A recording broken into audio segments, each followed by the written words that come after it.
I dodged death many a time, and that night in Abilene was no different. Did you see that?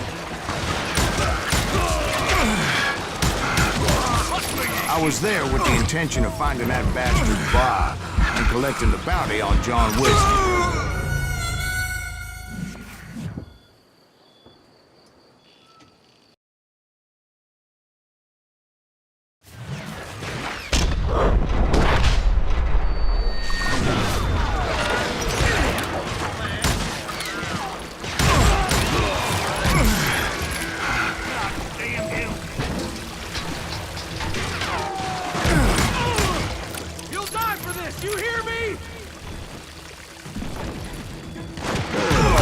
Texas Rangers got Harden.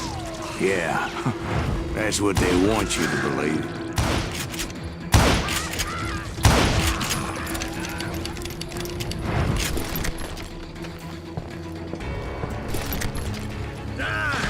It was cold in a witch's tit and a brass bra that night as I fought my way past his loyal compadres to the very same saloon we're sitting in today.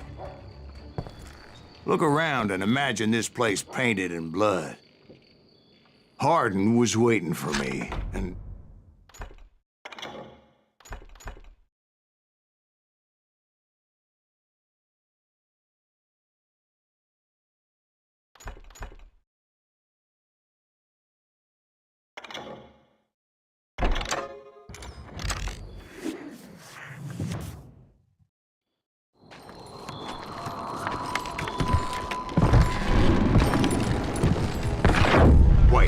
I'm jumping the gun here. Let me back up and give you some background on this sumbitch. He deserves that much. Don't you think so, Ben? John Wesley Harden was a killer. By the end, he confessed to taking the lives of 42 men. He was a bona fide folk hero by then, and had amassed a gang of armed miscreants and other assorted thugs.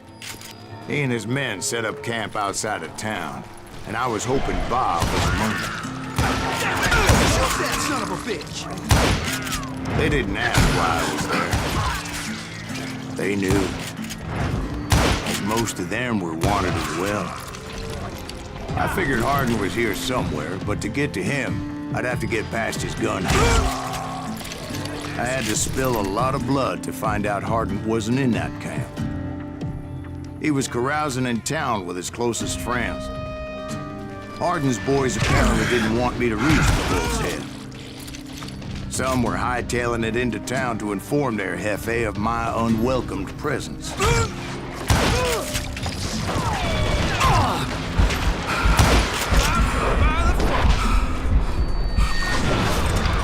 I did not just see that.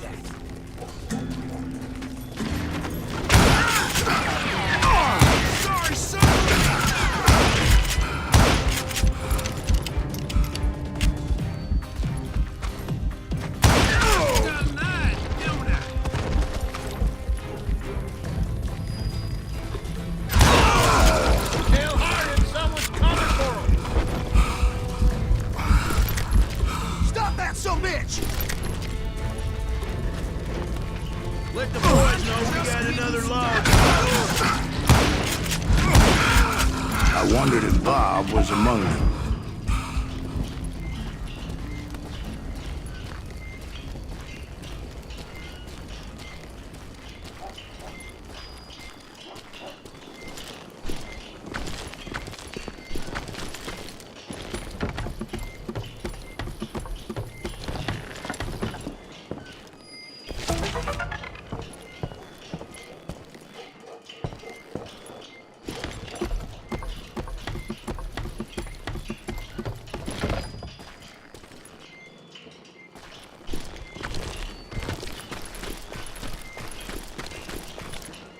And I steeled myself for the fight ahead.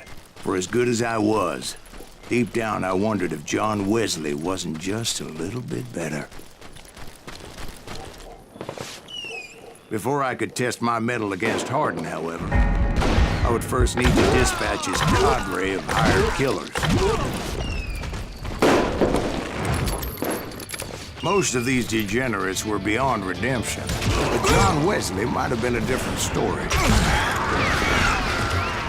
I didn't learn until later that that night was in fact his birthday celebration.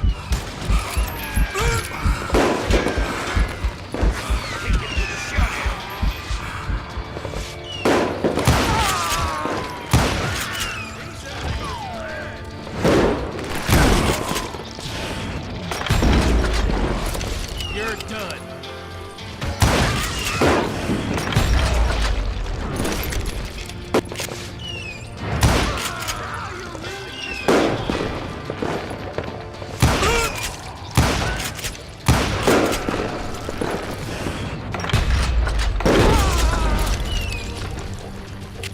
I think I already mentioned that I found Hardin in this very saloon.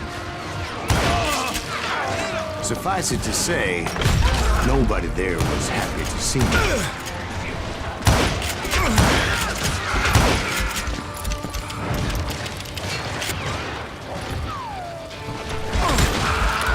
fact, I felt a certain hostility. I can kill you with either hand.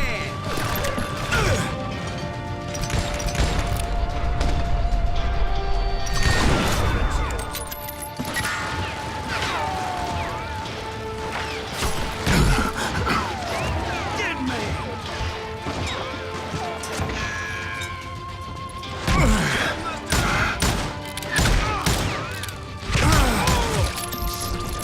I delivered, son of a bitch.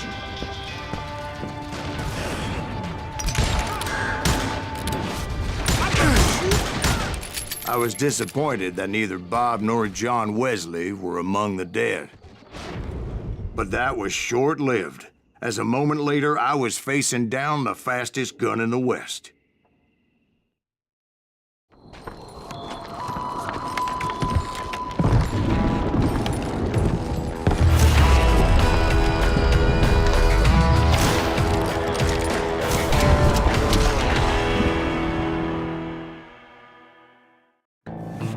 I felt a bolt of adrenaline, or maybe that was fear. He was well known for his tricks, and I knew I'd need my own if I was ever to defeat him.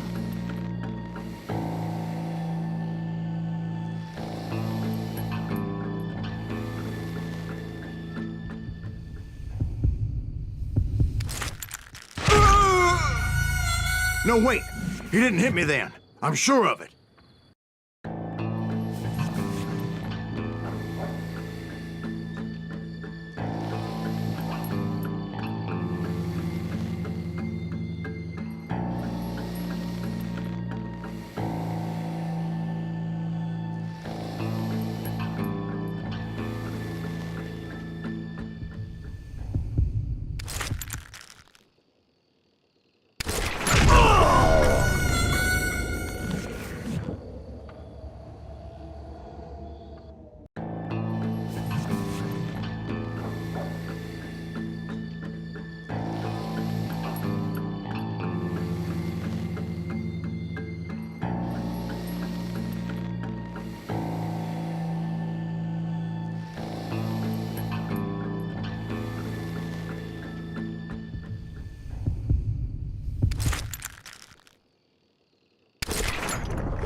That man was faster than greased lightning, but being inebriated as he was, he didn't count his shots. And now, he was at my mercy.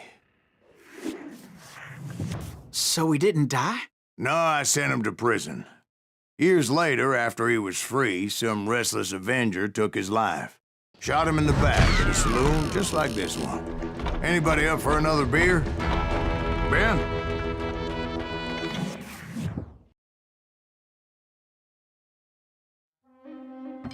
Thank you, darling. Yeah, some say revenge is a dish best served cold. So whatever happened to that Bob guy you were after? Personally, I'd like to hear some of your other adventures.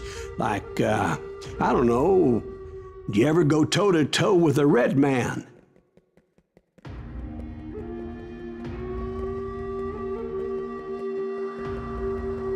Yes, I did, Ben. I remember once I was after this renegade Apache, Grey Wolf. Strangely enough, revenge was also his primary motivation.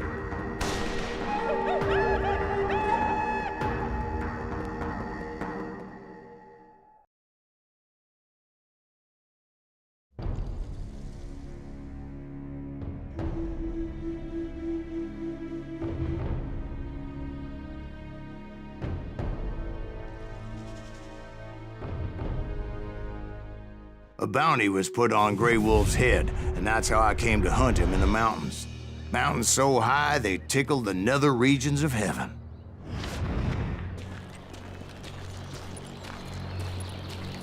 Grey Wolf was a Chiricahua Apache medicine man who had led a war party in revenge for a massacre against his people. The U.S. Army had attacked his tribe during his daughter's sacred sunrise ceremony, and the slaughter was unspeakable. I understood his anger, as there's nothing more traumatic than seeing those you love die in a cruel and painful death. Right from the beginning, I couldn't shake the feeling that Grey Wolf was watching my every move. He led a band of young Apache warriors who wanted retribution and were more than willing to die for him.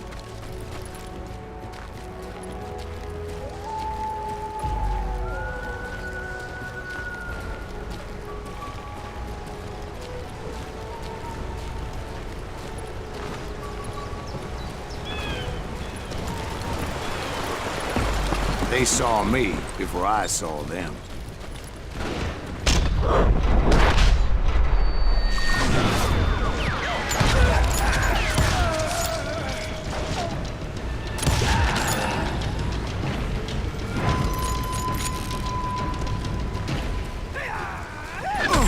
And it crossed my mind that maybe this wasn't such a good idea. But now that the shooting had started, there was no backing down.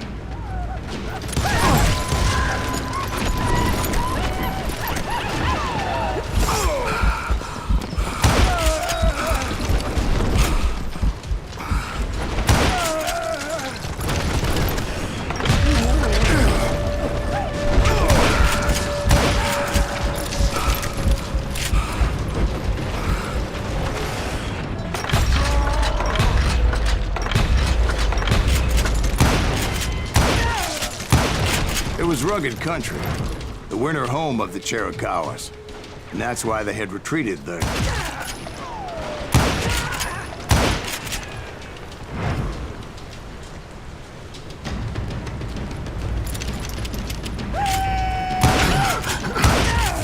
I admit to having some regrets about going after them the way I did.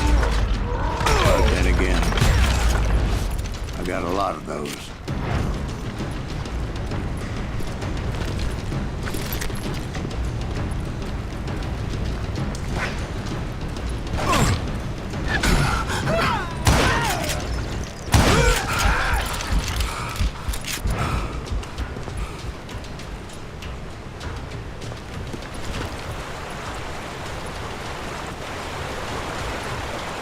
Did you find Grey Wolf? Not at that moment, but I did find the entrance to their hideout.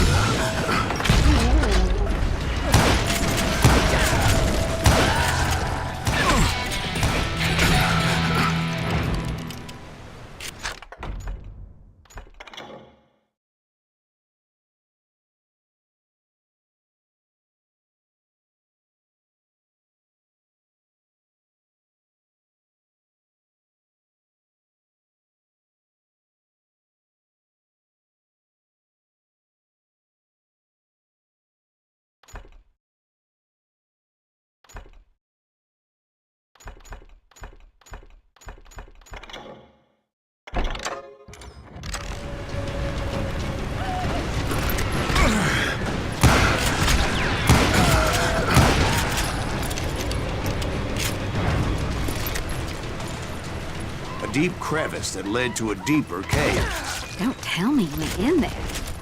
Yeah, but it's not out of bravery so much as pure, angry cussedness.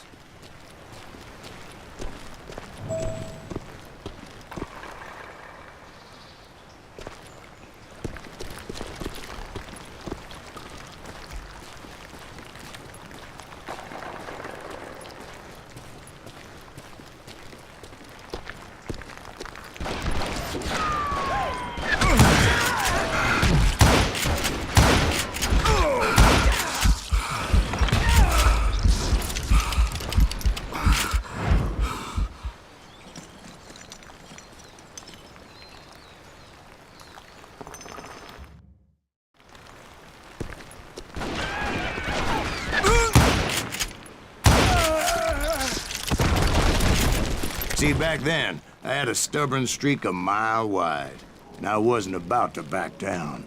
So it was like pitch black in there? Actually, it was pretty well lit, and they had torches on the wall.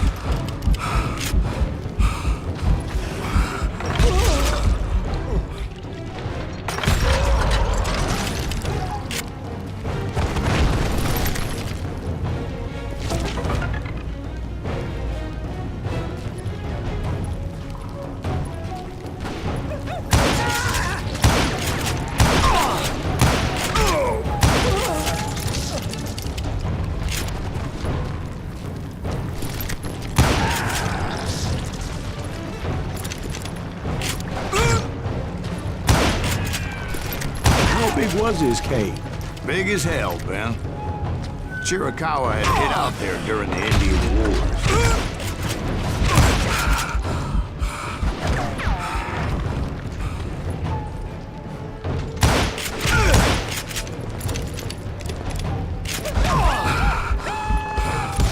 They thought it was haunted with the ghosts of those murdered by the horse soldiers. The cave was haunted with dead Indian ghosts? To be honest, I was more concerned with the live ones than the dead ones.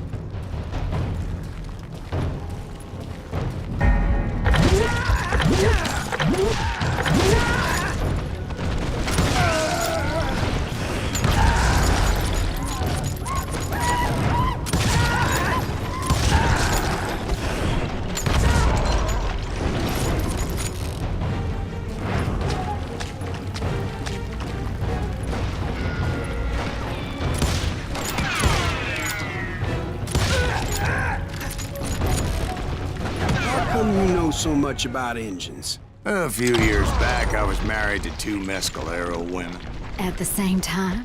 Yeah, they were sisters. Polygyny is traditional among the Mescalero. So what happened? Oh, I had to get out of there. Those girls never shut up. Both of them nagging at me all the time. Drove me half crazy. Haven't seen them since. No, I mean, what happened with Grey Wolf? Oh, well, I pursued him into the Cave of Death.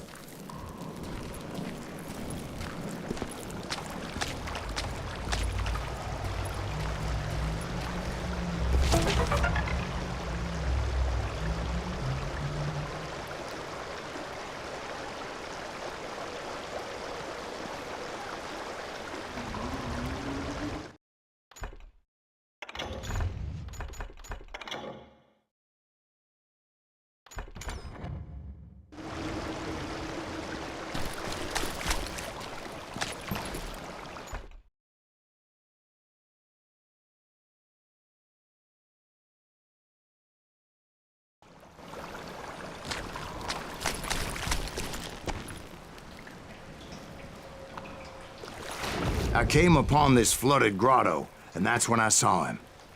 He came to me unarmed and unafraid. His voice echoed in the shadows, and I sensed he meant me no harm. You carry great darkness in your heart, and if you do not release it, it will claim your soul. The sound of his voice put some kind of ancient Indian spell on me.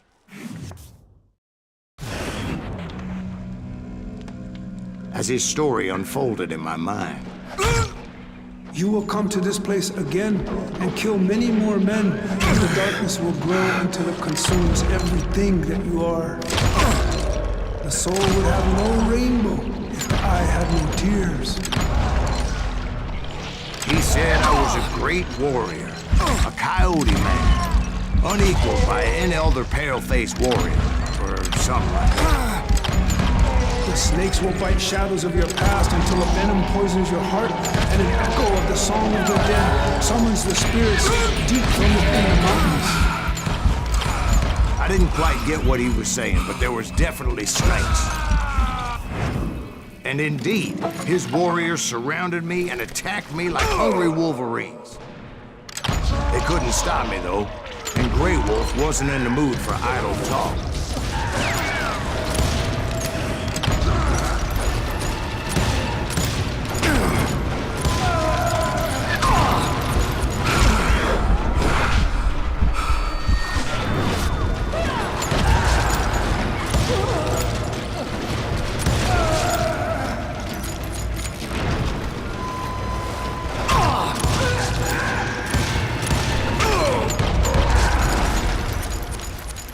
I swear I couldn't see any way out of this trap.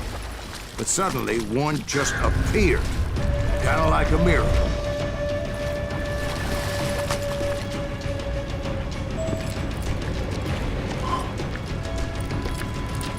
I felt like I would be lost in that damn cave forever.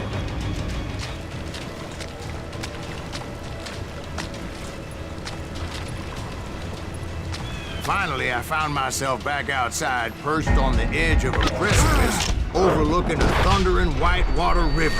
To get where I was going required several leaps of faith, but no way in hell I was turning back.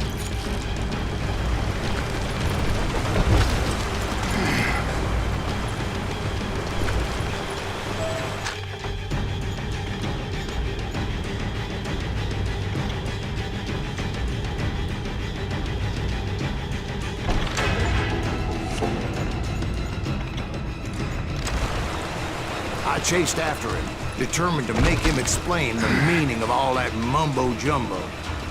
Mumbo-jumbo is right. Are you making this all up as you go? A few details may be fuzzy, brother, but I am relating exactly what happened to me. There were dozens of Apache warriors aiming at me from on high. Dozens? Well, maybe not dozens, but there was a lot of them. At least 3 or 4. Well, more than that, little lady.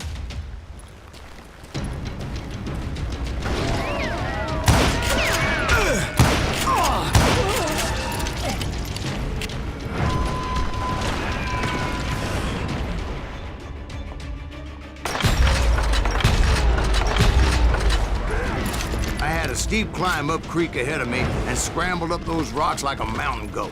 I was determined to locate Grey Wolf and find out exactly what the hell he was trying to tell me.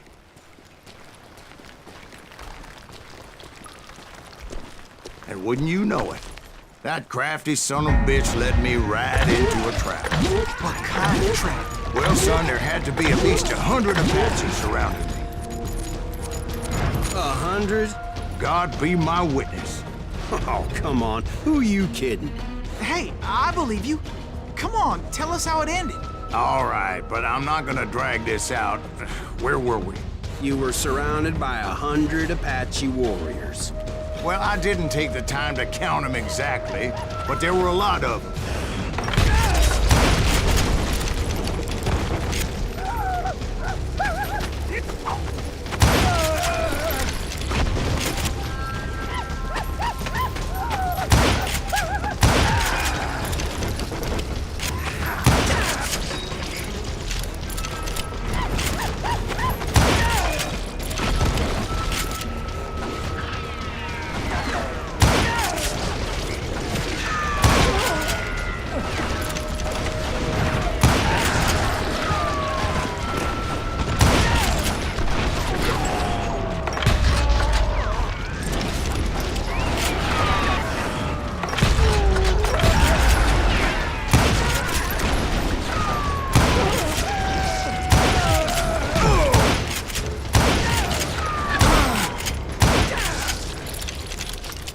And in the end, a path appeared before me that I had not seen before.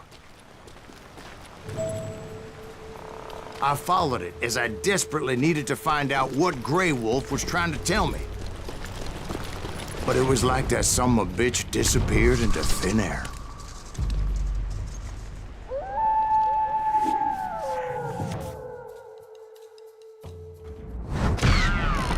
Never did find him.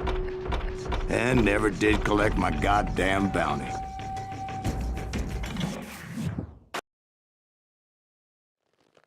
Thank you, darling. It's interesting how the truth can sometimes seem, might malleable, depending upon your point of view. Like how those dime novels make you out to be something you're not? Jack, don't be starting trouble. No, he's right. They do tend to exaggerate. Did they exaggerate your part in taking down the Daltons? Well, I was there in the flesh, boy, so I saw what happened firsthand.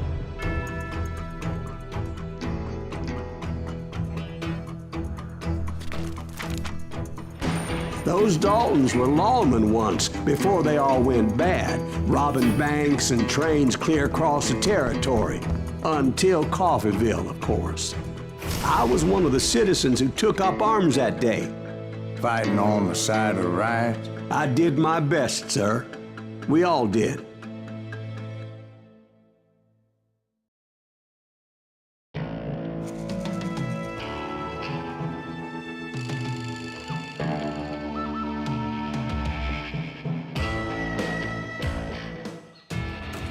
It was early morning. One of my friends was a local gunsmith, and he handed out firearms to anybody who'd take one. You see, the Daltons got it in their heads to rob 2 banks at the same time.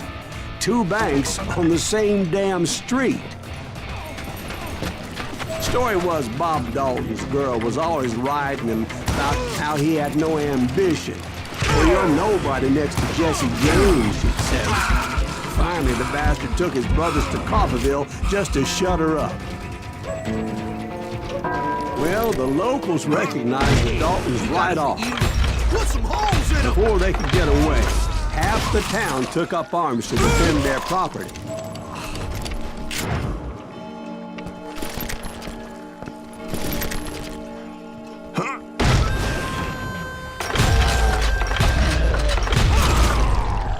The brothers paid dearly for their stupidity, but everybody knows they had it coming. There's more to it than that. I read all about that day, so I know for a fact that it went down very differently. First of all, it was high noon. A posse of U.S. deputy marshals were on a rooftop across the street. Get ready, boys. They're gonna make a move. Our men had been tracking the Daltons for months, and now they finally had them dead to rights. Among them was a bounty hunter feared by many a lawbreaker. The marshals tried to get the Daltons to surrender. They'll give up eventually. We just gotta wait the son of a bitches out. But this bounty hunter knew that the brothers were far too proud to ever lay down their guns.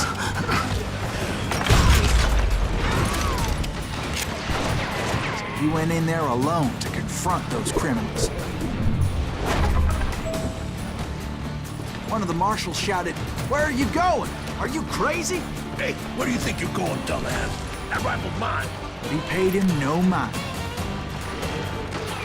He saw a way to get around to the back of the bank. Then he figured out how to hit the Daltons from a direction they weren't expecting.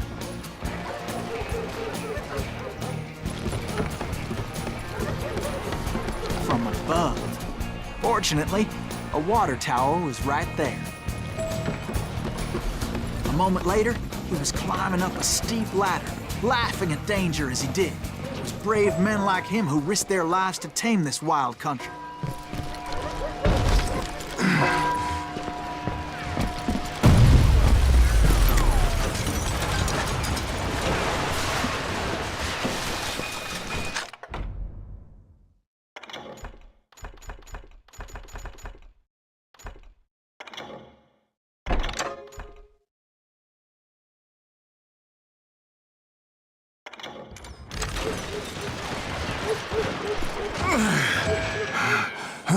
We've got company.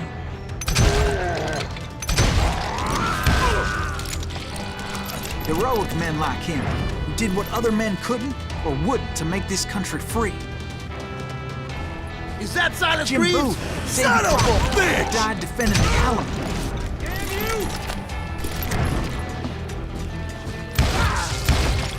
You can't hide from me!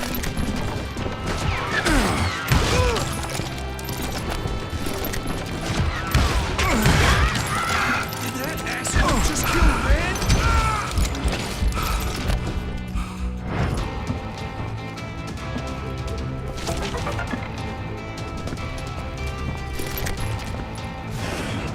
Over there!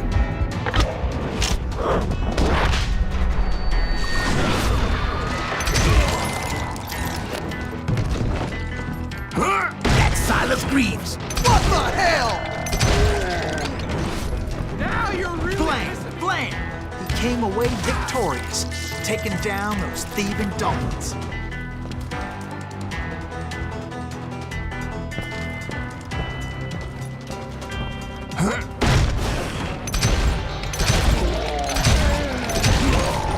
His name? Silas Greaves. And when the dust finally settled, he was the last man standing. Sorry, kid, but that just wasn't the way it happened.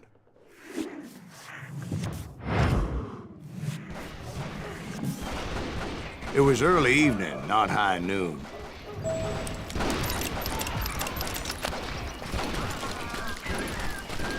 I was late to the party and Coffeyville was already up in arms. The Daltons blew up a safe and were all set to hightail it out of there. Those pathetic deputies surrounding the bank were dropping like flies.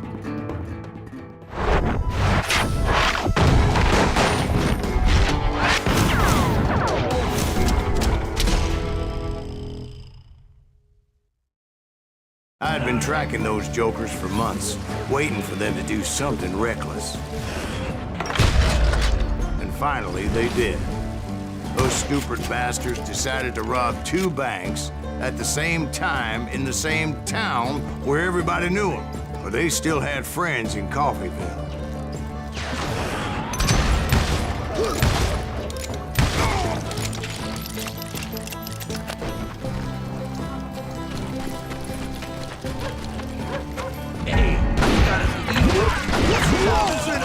Those friends came after me like a pack of wild dogs, tooth and nail. They were coming at me from all directions. I caught sight of the Daltons running with the money and didn't want to lose them. Problem was, they knew the town better than I did. And to top it off, I found myself in the middle of another shootout entirely. Did the Daltons pull up in somebody's house? No, it was the Smiths, I believe. They were cousins of the Daltons. And they were shooting at the Browns, who were shooting at the Daltons. Which wasn't any surprise, because those 2 families have been feuding forever. And since the Joneses are related to the Browns, they shot at the Smiths, pissing off the Heimhoffers, whose daughter recently married a Smith. Well, bullets were flying every which way as all the old feuds in Kansas caught fire all at once.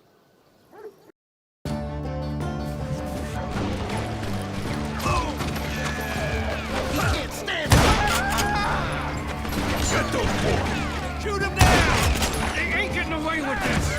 Come on, we gotta get out of here! I think they know who we are! They're skipping out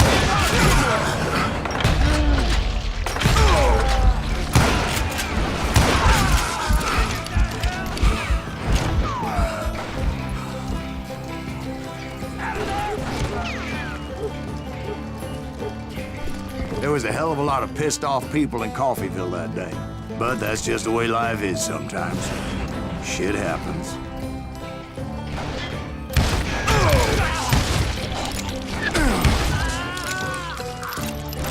It's you! Come out from behind there!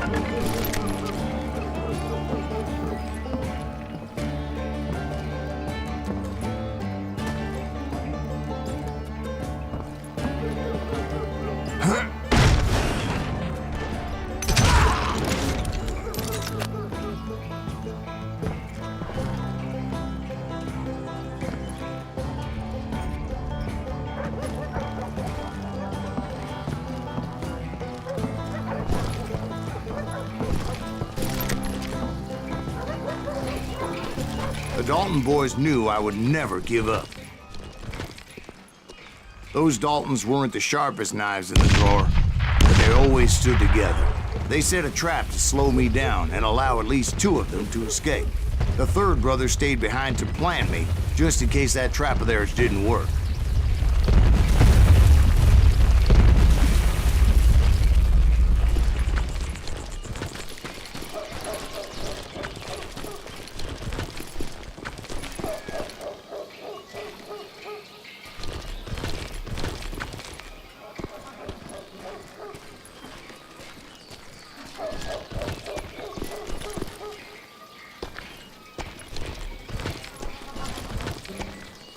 It was Emmett, the youngest, and he decided to stand his ground and face me down.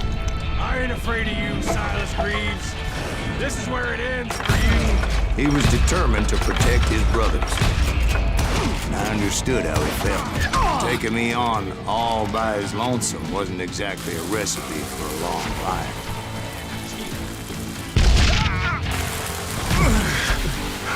Damn, that was loud. Gonna send you into the bone orchard.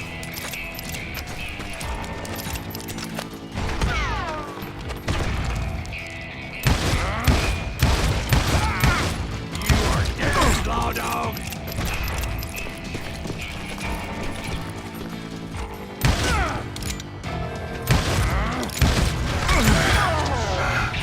But Emmett Dalton survived the robbery in Coffeyville. He's the only Dalton who did. They say he was shot 23 times. Well, Dwight, who do you think put all those damn holes in him?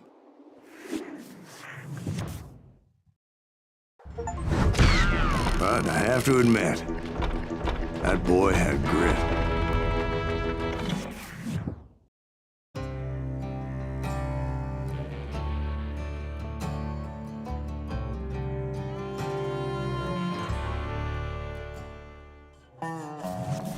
We'll get those suckers. It took me a couple of days to track the Daltons down. They can't get away with this. And in that time, a whole posse of local vigilantes offered to lend a hand.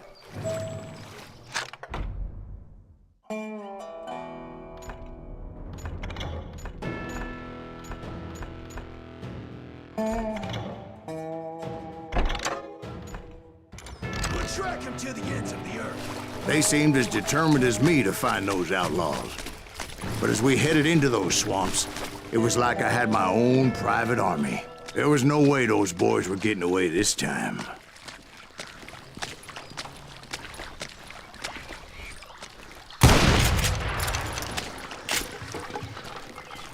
It was early fall, right? Beautiful time of year. At least you had the weather on your side. Not by my recollection. It was damp and foggy as hell.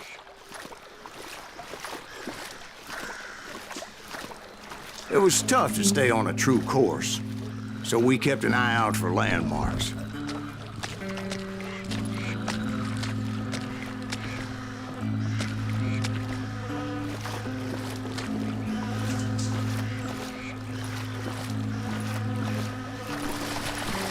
It was autumn. The maple trees were in full color, red as blood.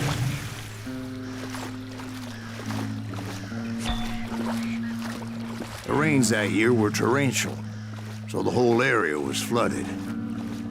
The vigilantes had spread out wide, and pretty soon I couldn't see anybody.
Put them where they stand!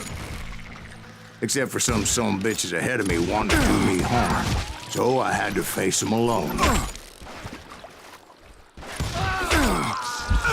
I wondered why my compatriots didn't come running when they heard the shots.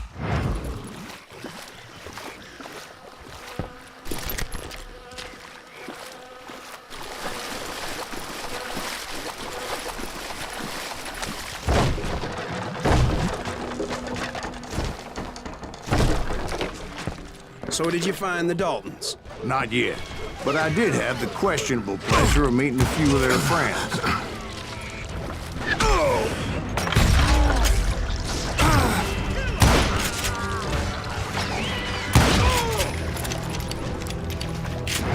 The boys had established quite a reputation by that time, so they attracted all manner of riffraff to their cause. You're gonna need a dustpan to pick you up. I've got all this damn head. He and I was under serious attack.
Reinforcements was nowhere to be seen.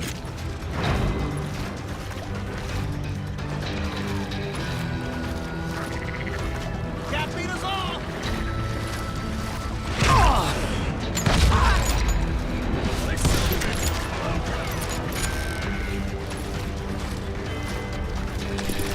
Somebody kill that sumbitch!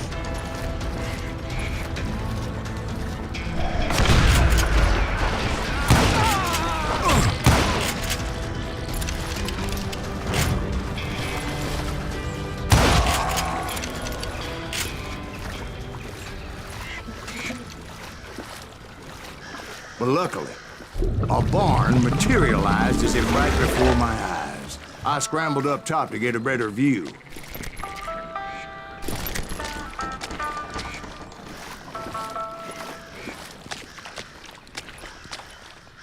But just ended up falling inside. So, how did you get out? The barn doors was open. About right then, I saw some suspicious characters running through the bushes. Of course, I followed them. But that goddamn swamp was like a goddamn maze, and pretty soon I had no goddamn idea where I was. Steve? So I just started walking, and pretty soon Oh, Steve? Steve? huh? Oh, no, I'm listening. Indians surrounded me from all sides.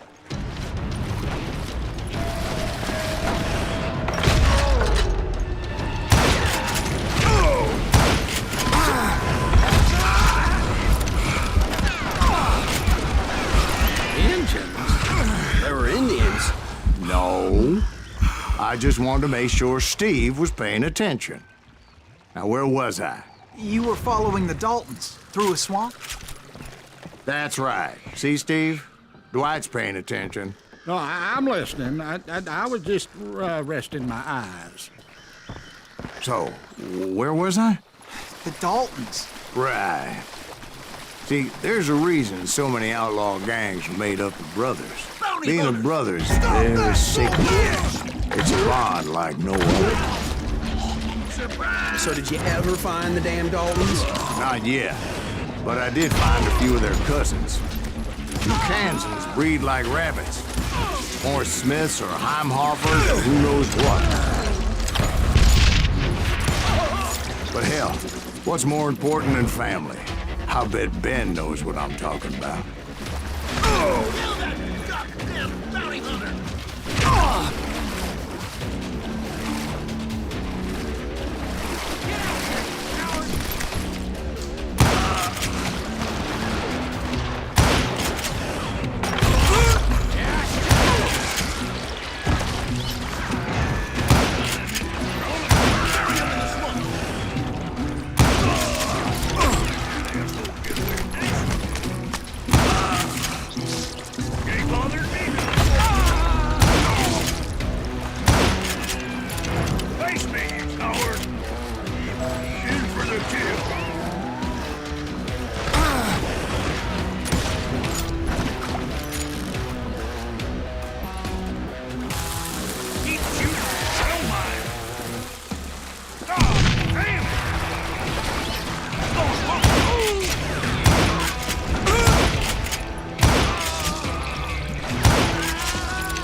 Those Dalton boys were out there somewhere, standing together against anyone who would threaten them.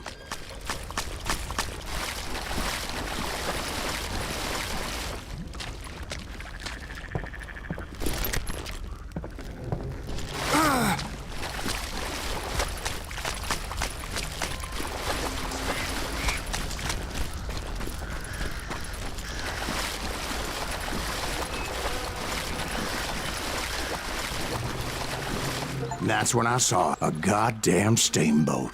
A steamboat in a swamp? Yeah, Steve, but this wasn't much more than a wreck, really.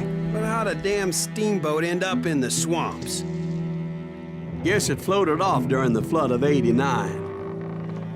Now, was it a stern-wheeler or a side-wheeler? What? Does that really make a difference, Steve? It was a steamboat with a goddamn army on board. It was then that a fusillade of bullets come raining down from on high, and those vigilantes who accompanied me weren't anywhere to be found. But among those men that were shooting at me, I thought I saw some familiar faces.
Somewhere up there, the Daltons were waiting on me.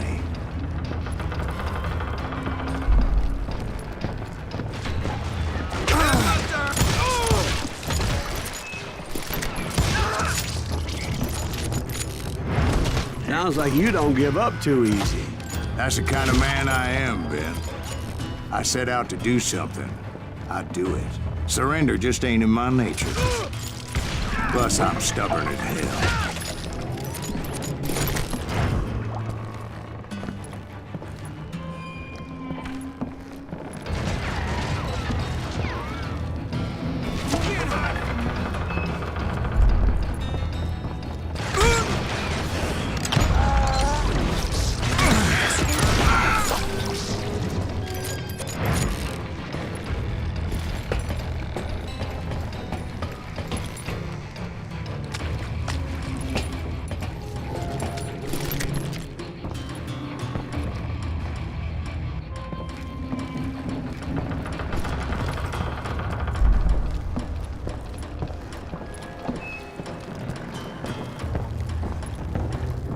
Right about then, much to my relief, the vigilantes finally arrived. Their leader motioned at a cabin in the middle of the top deck, pointing me directly at the Daltons. I finally had them, after months of dogged pursuit. But it turned out that they had me. Take him out! I'm sending you to hell!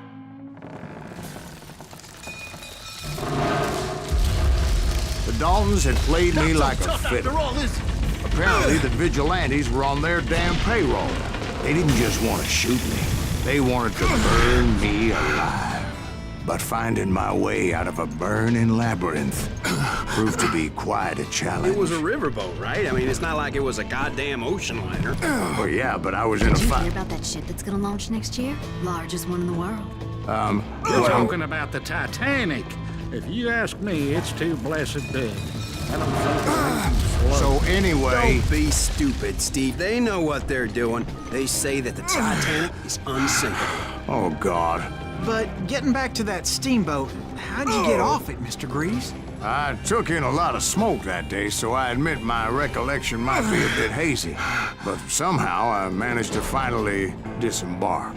I was coughing up smoke and pretty damn pissed. I was done playing games with those boys.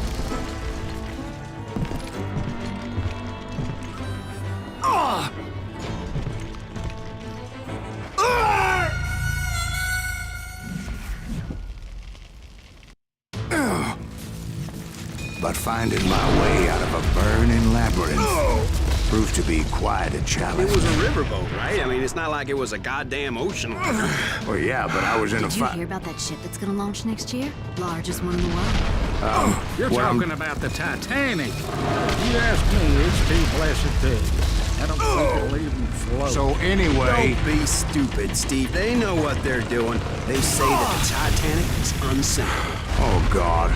But getting back to that steamboat, how'd you get off it, Mr. Greaves?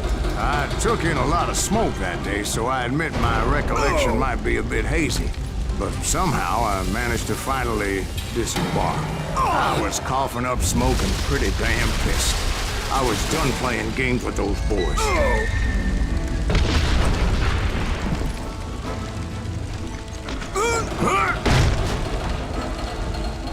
It was time to settle this once and for all.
about to come at me one at a time. They were in this together. Two brothers side by side, determined to take me down. Confident that this time the odds were on their side.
Two brothers side by side, determined to take me down.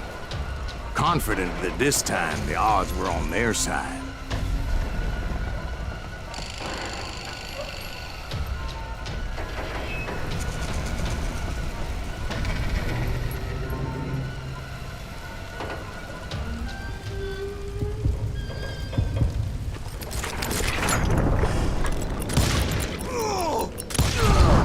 They got it wrong.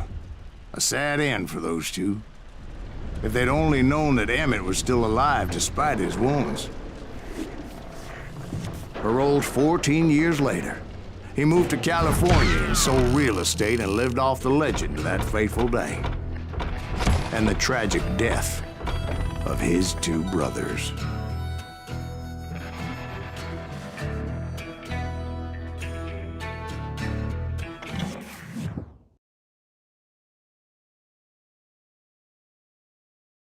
My own brothers died tragically as well, truth be told.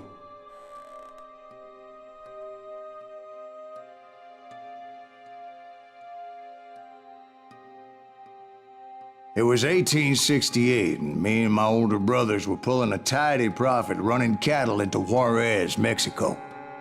One night after my brothers retired for the evening, I found a little poker game in a cantina with a couple of cowboys. And I just couldn't lose. I even won an old Spanish coin that had to be 100 years old. Well, I was mighty pleased with myself the next morning as my brothers and I rode for Texas. But before we crossed the border, those cowboys caught up with us. It was Johnny Ringo, Roscoe Bob Bryant, and another asshole named Jim. They wanted their money back and everything else we had, including our lives, as those boys didn't want us coming for them later. Bob put that old Spanish coin in my mouth and said, "I won't have it said that I left you with nothing, boy." Well, those horses bolted, and there we hung as those bastards rode away. The branch finally snapped under the weight of the three of us, but being my older brothers were bigger and heavier, they were already dead. And right then I swore to myself that I would avenge them. Ringo you know about. But Bob eluded me, until I heard he was riding with the Wild Bunch.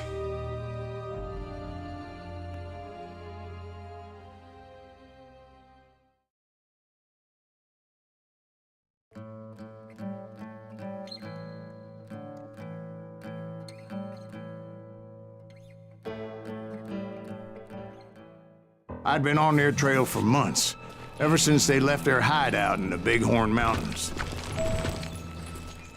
Led by Butch Cassidy, they were a loose association of outlaws who robbed banks and trains from Colorado to Montana. Among them was the Sundance Kid, and that murderous hombre I was tracking, Roscoe Bob Bryant. Were you a part of that giant Pinkerton posse after the Wild Bunch? No, boy. A circus like that would have slowed me down. Besides, I wanted Bryant all to myself. They blew the bridge with the intention of forcing the train to stop. Well, I assumed the Wild Bunch was likely in the still intact part of the train high above. I was determined to make that sumbitch Bob pay for what he did to my brothers.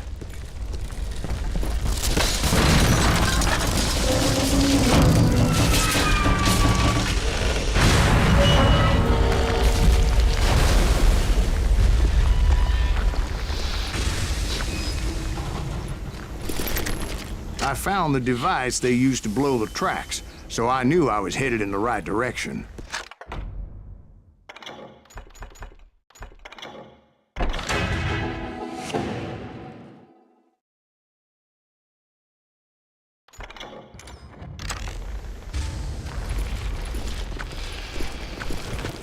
My ears are still ringing from blowing up that bridge.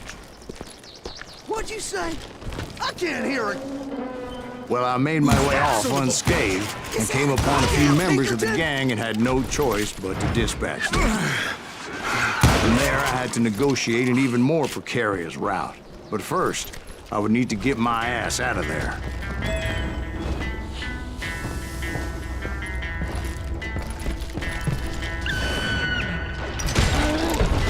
I jumped from the frying pan into the fire as the train was clearly fixing to fall. I had found the gang, but in order to find old Bob, I needed to fight my way forward past a whole passel of desperados. Outside, inside, any way I could, I made my way towards my prey. Well, what about the passengers? It was mostly a freight train, as I recall. There were no passengers aboard that day.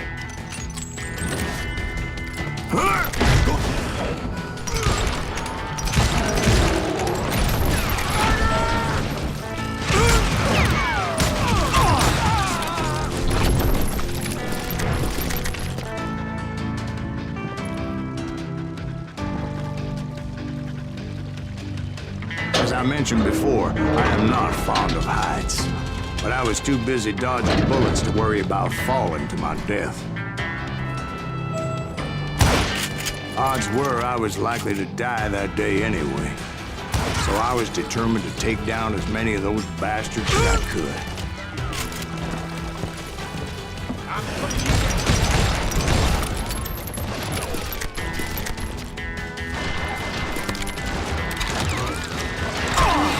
Feel the likes of you. You can't hide from me. At times, it was like shooting ducks in a shooting gallery. The only difference is these damn ducks shot back.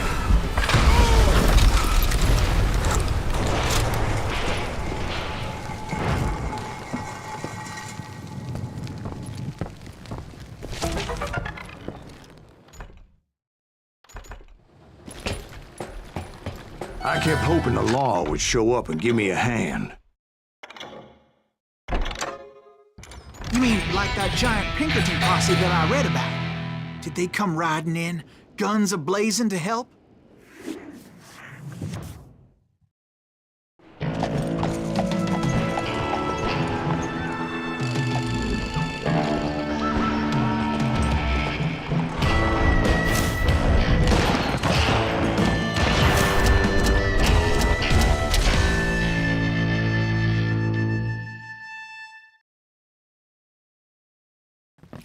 Help?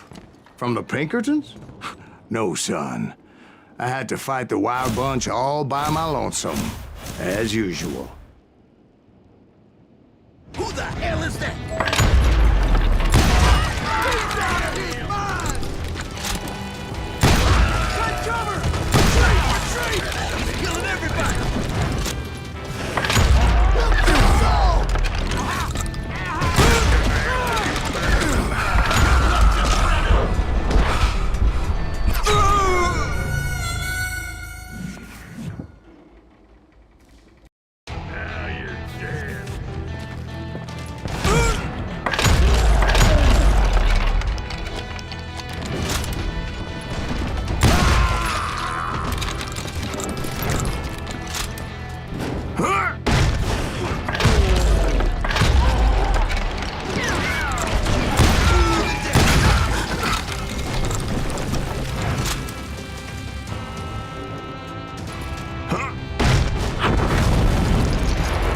Guess is those dime novels didn't portray this as it happened, did they? What are you looking for? Only a few stragglers were left. I had to cut them down pronto if I was going to stay on old Bob's trail.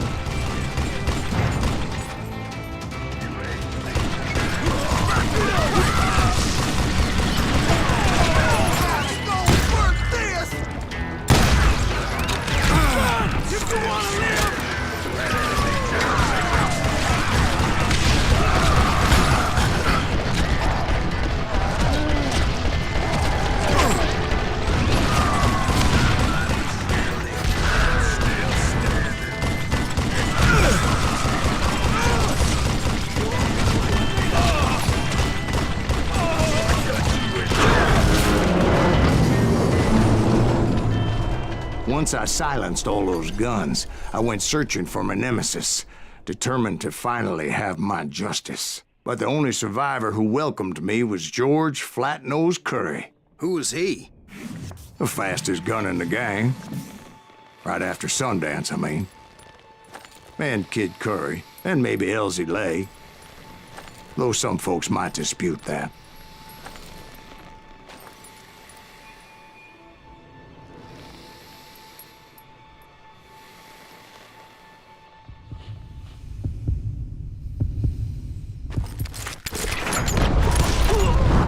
On that very same day, Butch Cassidy and the Sundance Kid decided to leave the Wild Bunch behind and decamped for South America.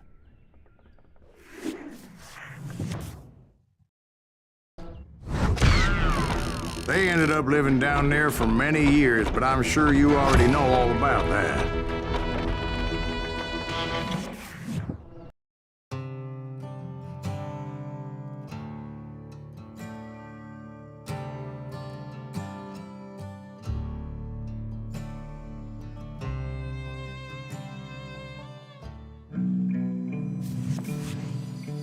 I tried to find Bob Bryant, but it was as if he'd disappeared. Sometime later, I heard the Wild Bunch was back together. Kid Curry escaped from jail, and now he was running the whole shebang. So I took to their trail, as I was still in pursuit of my brother's killer and hoped that he was back with him.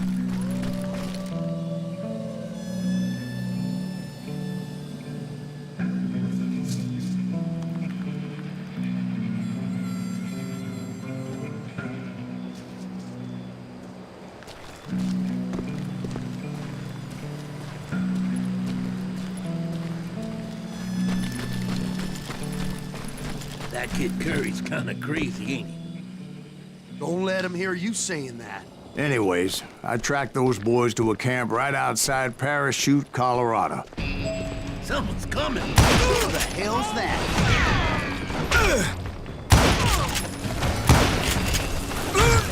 Being outnumbered, I didn't bother with a warning shot. I just started taking those bastards down. Old Bob wasn't among them, and neither was Kid Curry.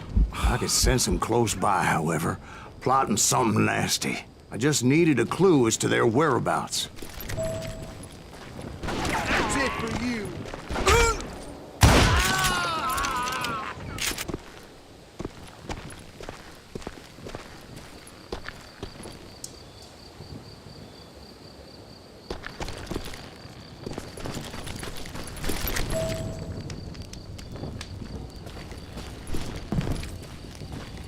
found one. A map with their bold plan clearly marked. This time they were fixing to blow up a train trestle. Property of the Union Pacific.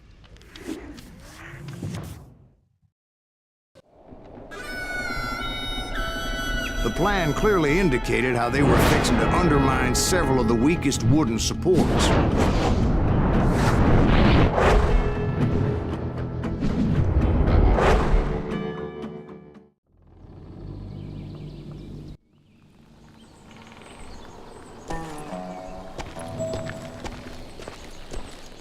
Kid Curry was considered the wildest of the wild bunch. It was said that he fathered 85 bastard children, though some say it was only 5. Kid Curry had bragged to a whore how he was gonna rob a train heading to the U.S. Mint in Denver. And that whore, Fat Sally, she told me.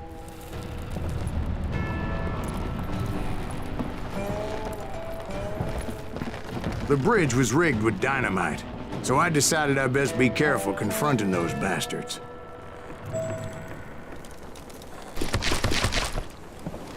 And I made it a point to remove any dynamite that I came across.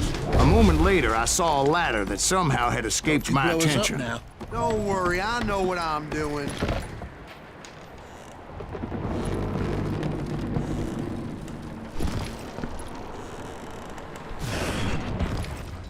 Who the hell's that?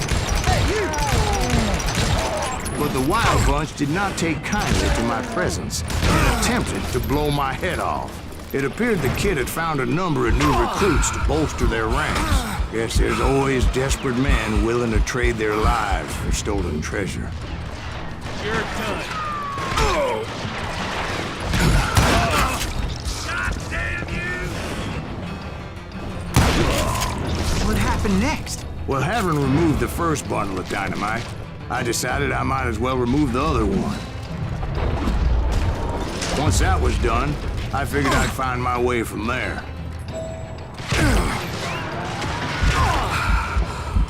Dead man!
So, what happened then? Had to remove more of that damn dynamite.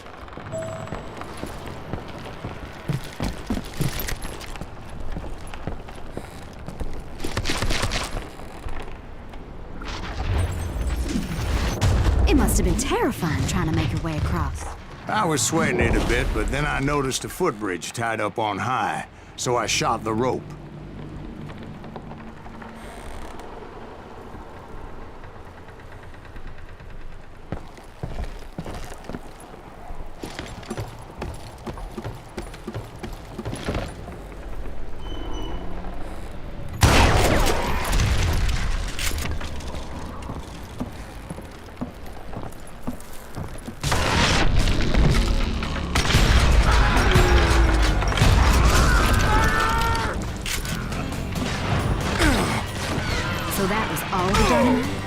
Funny you should mention that, darling.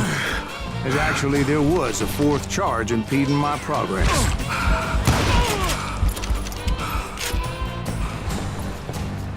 Quit killing me.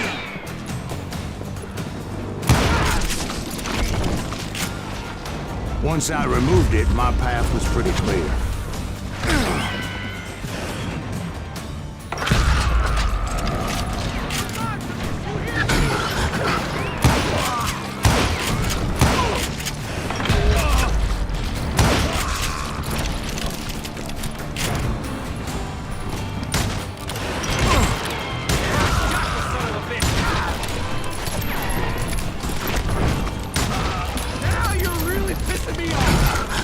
Proceeded onward to realize that that way just wasn't gonna work. I needed an alternate path forward.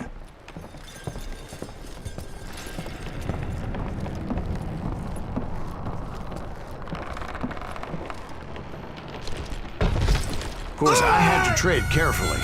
Otherwise, I could, well, die.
Luckily, I found a cave, and as I made my way back to the bridge, I saw something that concerned me.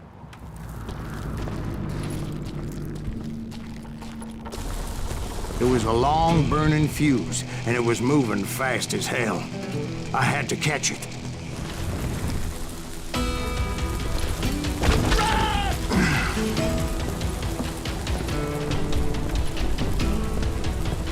The burning fuse was so damn quick, I had to run like the wind. I almost had it, but no. Thought I was gonna have a coronary when I lost sight of those sparks. My heart was pounding like a sledgehammer. I knew that failure meant boom. Then, finally, at the last moment.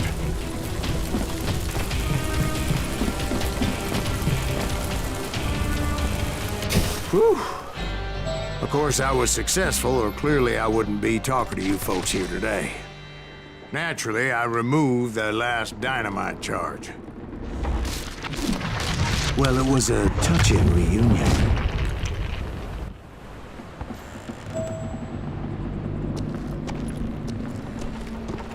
But by this time, I was thoroughly exhausted and dragging my ass, as I was not a young man anymore.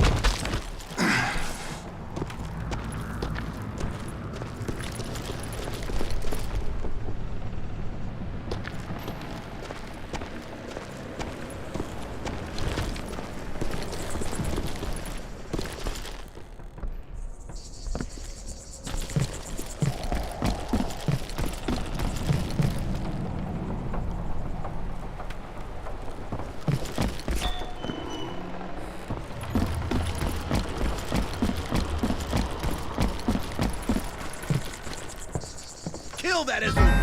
Make him bleed! Send him to purgatory! Finally, I found those boys. Or more precisely, they found me.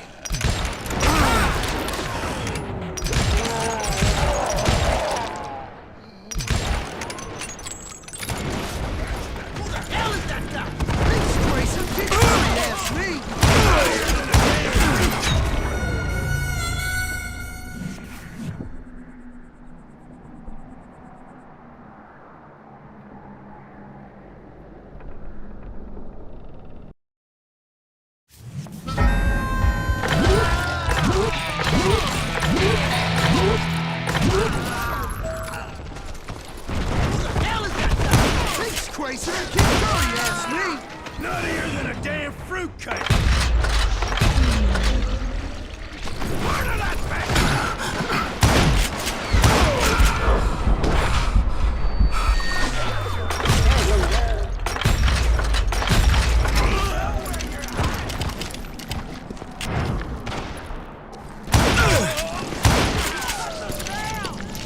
Just when I thought things couldn't get worse, Kid Curry opened up on me with a goddamn Gatling gun. It was hidden in this tunnel and pretty well shielded.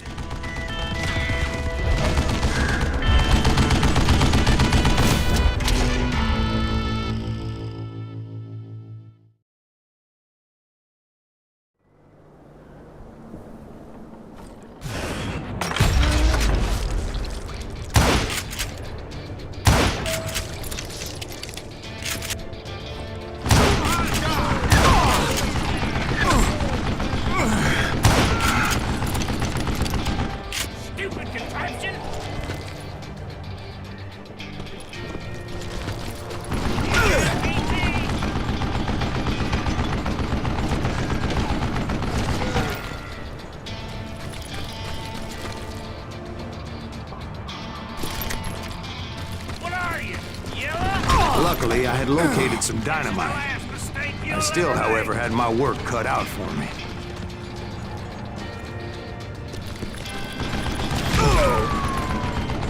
Time for you to lay down and die.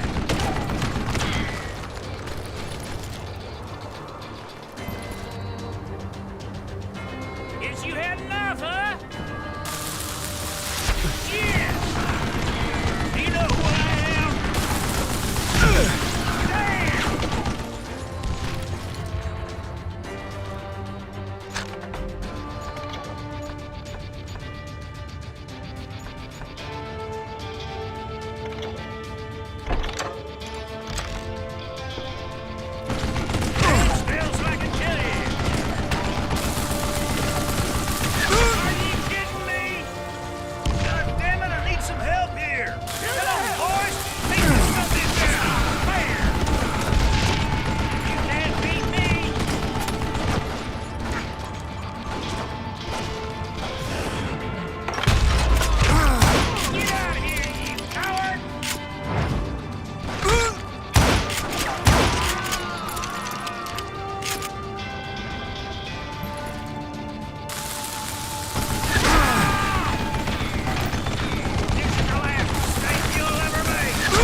Come here! You know who I am? You ain't seen Flank this cocksucker! Move it, boys! Had enough? Stand still so I can kill you! You're gonna have to do better. You can't beat me!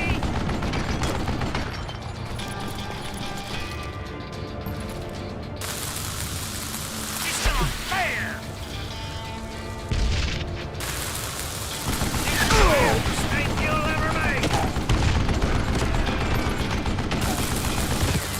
Are you kidding me? Eventually, I brought that tunnel down. And that's when I met Kid Curry himself.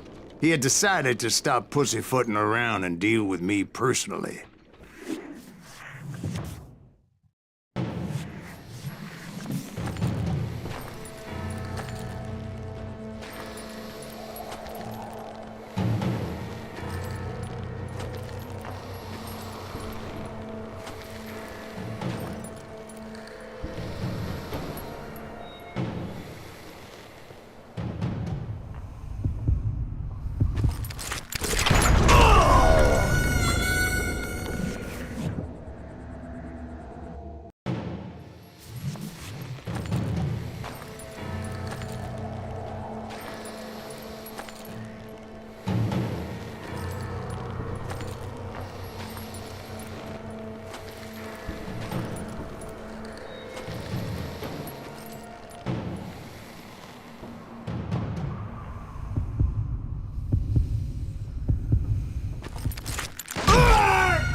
fast as he was. I was just a bit faster.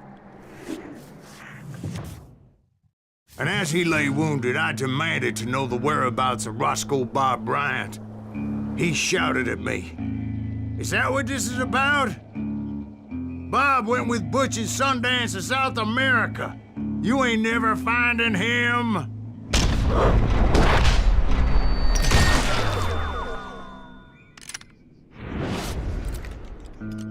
Those were his last words.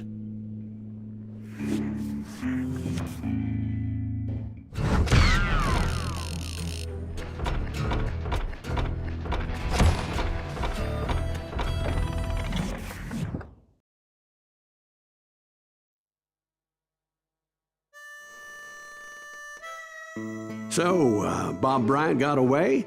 I knew I'd never find him in South America. What about the other killer?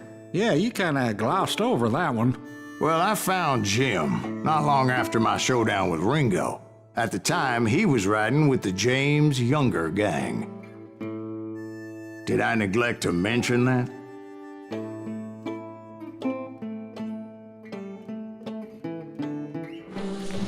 Jesse James? The greatest outlaw who ever lived?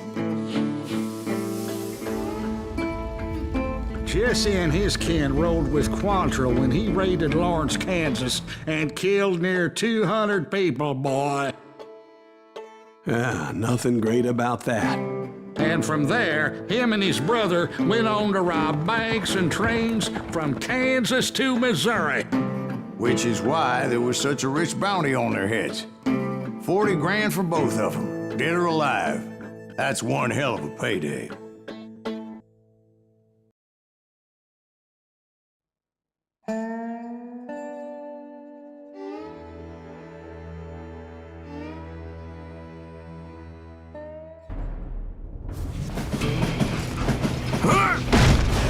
I confronted them as they were robbing a train. Bullets were flying at me from every which way.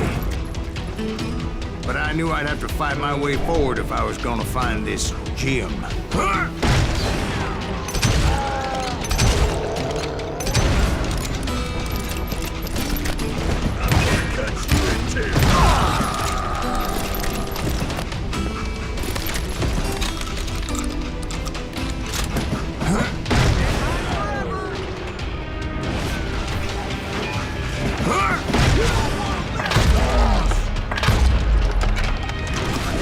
Now, wait a second. Now, how'd they stop this train in the first place? Well, the James boys were experts at this.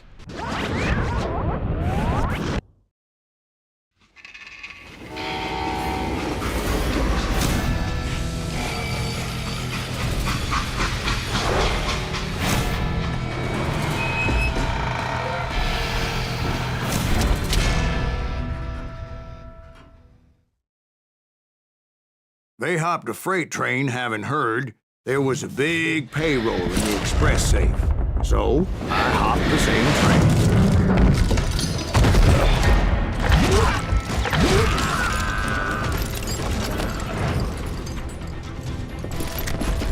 The James Younger gang was decimated after that little fiasco they had in Northfield, Minnesota. So Jesse needed more men and took on the killer I was after, along with a host of others. I was hoping to find my man and put a bullet in his head. Climbing around that train, I must have swallowed 100 damn bugs before I reached James that... Younger gang pulled the first train robbery west of the Mississippi. Sounds like you hold them in high regard. Everyone knows they were the most famous outlaw gang ever. And you took them all on by your lonesome. Again. I'm finding this all a little hard to swallow. Well, maybe you need to wash it down with some whiskey. By the way, did I mention that that train was flying down those tracks like a bat out of hell?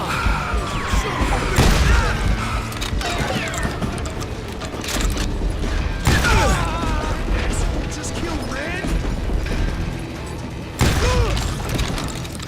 Die, you bastard!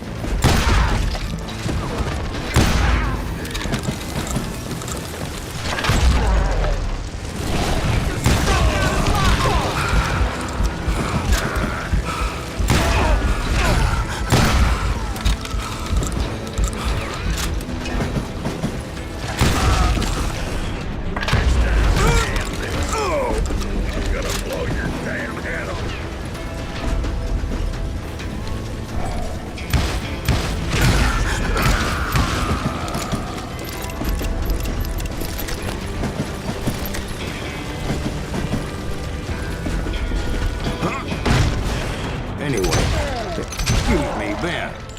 Where would I find the gentleman's facilities? Suddenly I have an urgent need to drain my one-eyed snake. Well, I've had more than a few drinks, and I've been sitting here for quite a spell. Right through there. Let me show you.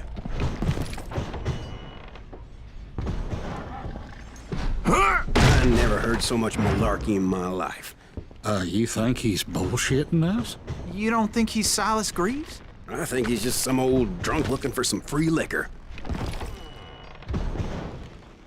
I don't know, Jack. I think I believe him. You don't think he met Jesse James? Oh, you gotta be kidding me. That story makes no sense at all. Jack. I mean, you gotta be 2 bricks short of a load to believe that cock and bull story. I don't agree. Jack, lay off the But you bull. seriously think that tired old man went toe-to-toe with Jesse James? Well, that's better. Did I mention that this Jim was married to the infamous Belle Starr? Of course, I didn't learn that until later. Anyway, I made my way forward the best I could. Around the sides, over the roof. At some point, some sumbitch saw me and shouted out, "It's the damn Pinkertons!" It's the damn Pinkertons! Now, I never worked for that limey cocksucker, but I guess they assumed I was one of his assassins. Those evil bastards firebombed Jesse's mother's house and killed his stepbrother. So it's no wonder each and every asshole on that train wanted me dead. Everybody's always mistaking you for somebody else, aren't they? Why is that, I wonder? Now you know, Jack. I'm just telling you how I remember it. I bet you are. Don't know who he's up against. You can run, but you can't hide forever.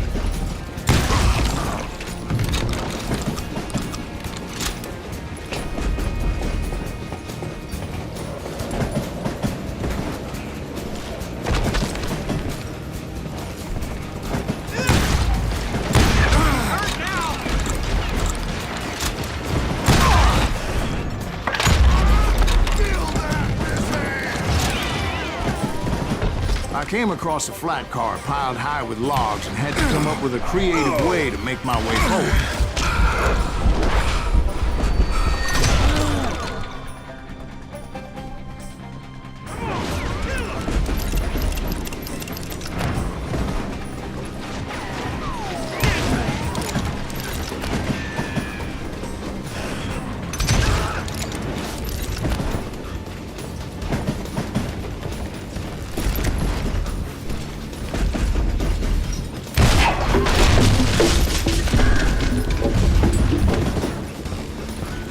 I wondered if I was ever gonna find the front of that train, or the bastard I was after.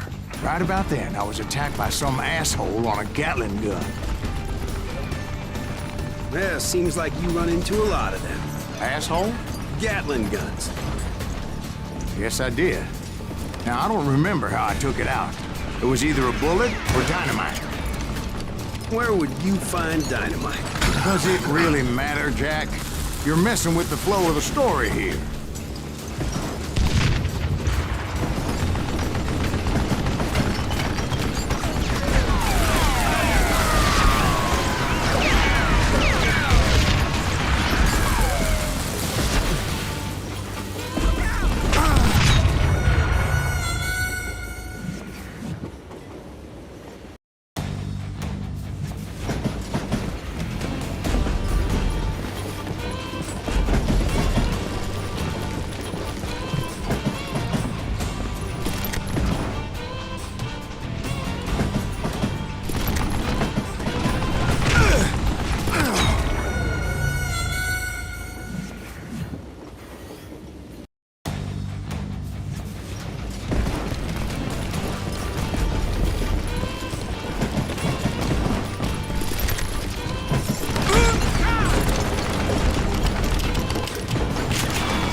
I was looking for Jim and shooting any son of a bitch stupid enough to get in my way.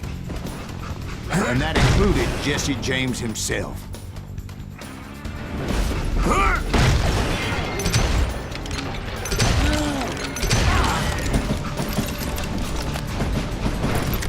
Death is coming. There sure were a lot of men determined to die that day.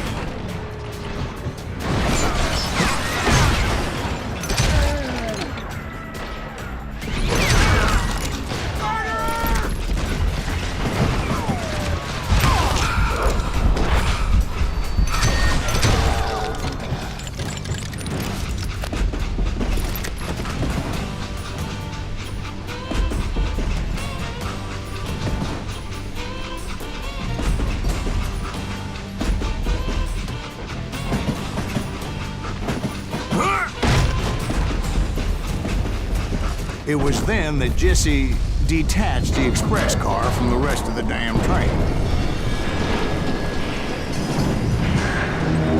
I could see Jesse waiting for me, fixing to kill me so he could get away with all that money.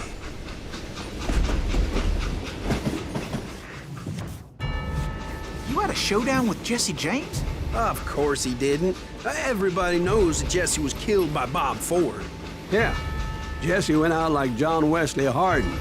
Coward shot him in the back of the head. Guess it doesn't matter how far you run, does it, Ben?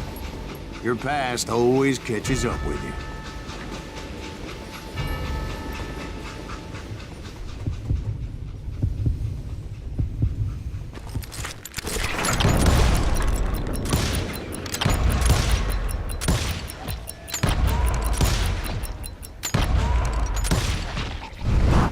Yeah, I didn't kill Jesse James. Just wounded him bad enough to convince him to hang up his guns. What about that Jim fella? What happened to him?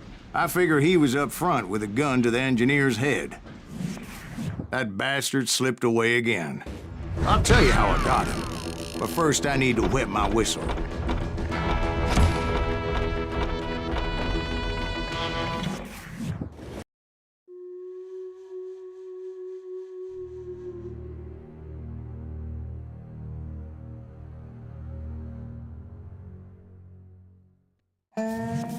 After my showdown with Jesse, I continued to track his brother, Frank, and that son of a bitch, Jim.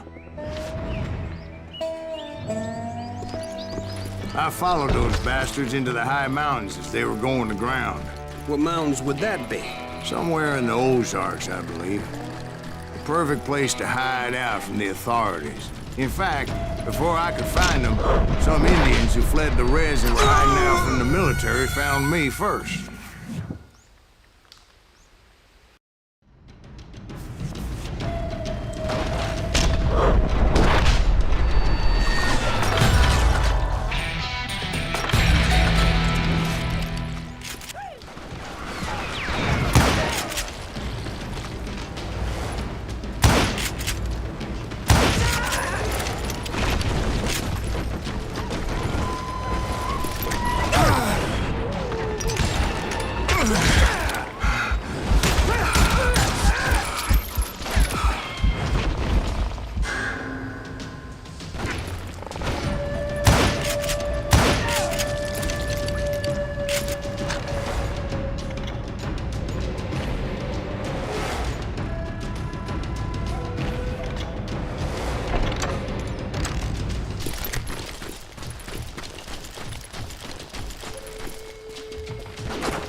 Hey, how about another whiskey, Ben?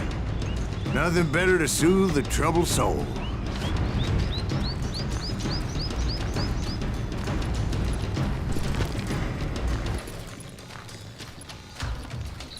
Now, where was I? Indians, right.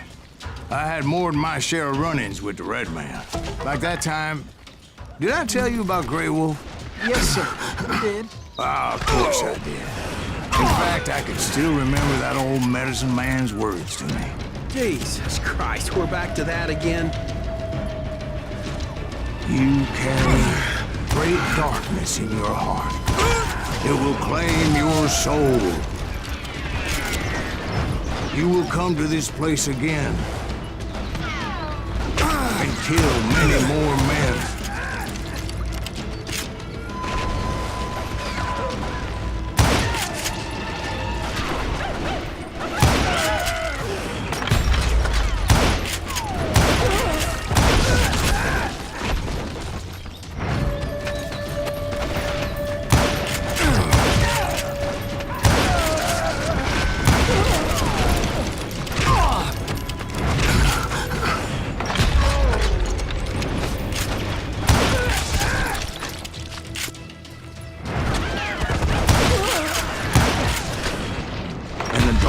Will grow until it consumes everything you are.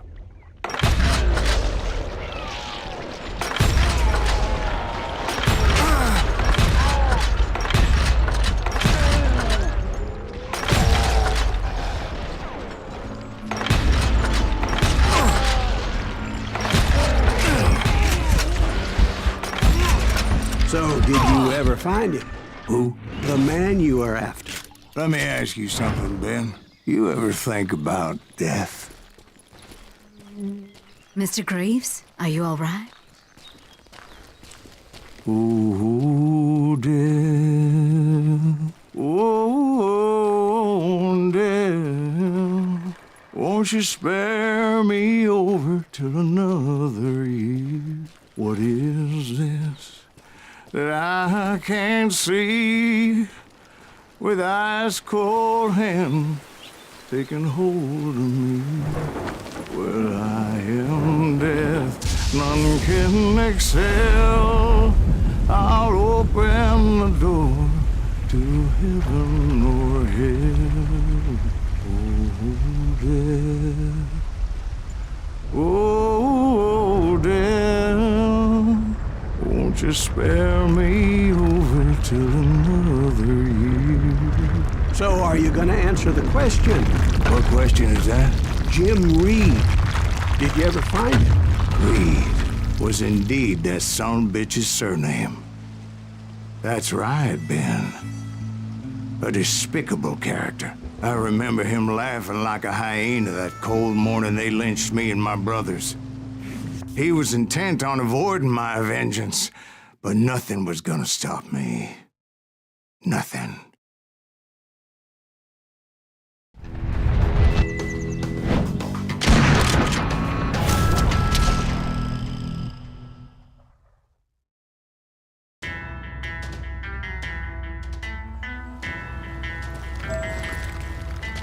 I finally did track those outlaws down. They had long rifles with scopes and were well positioned to pick off any poor soul who came anywhere close.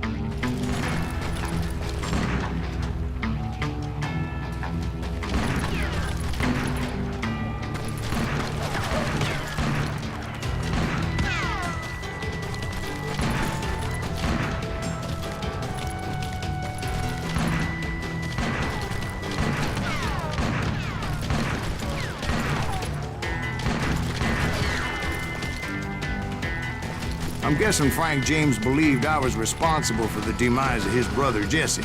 I couldn't really disagree with the man, as I thought Jesse was dead then as well. He backed off as I closed in on him, but he was still intent on killing me. And when I closed in on him again, he backed off again, looking for a better angle on me.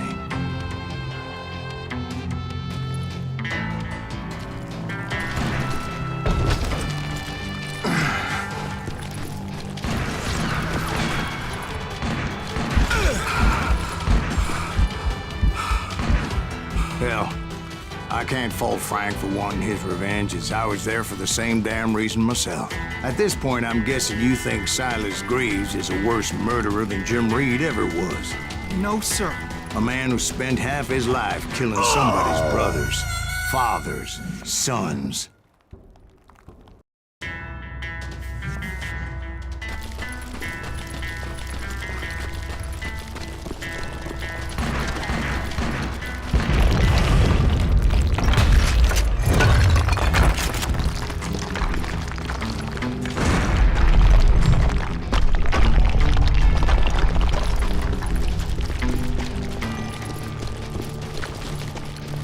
Isn't that why you were hunting the James gang? James gang. Right. I finally found Frank holed up in his mountain cabin, and he was determined to have me dead. It was a pitched battle that could have gone either way. Luckily, I had some dynamite in my possession. Dynamite. On your person. A few sticks, just in case. It's always good to be prepared. Right. I'm just laying out the facts as I remember them, Jack. Take him out! Just one man!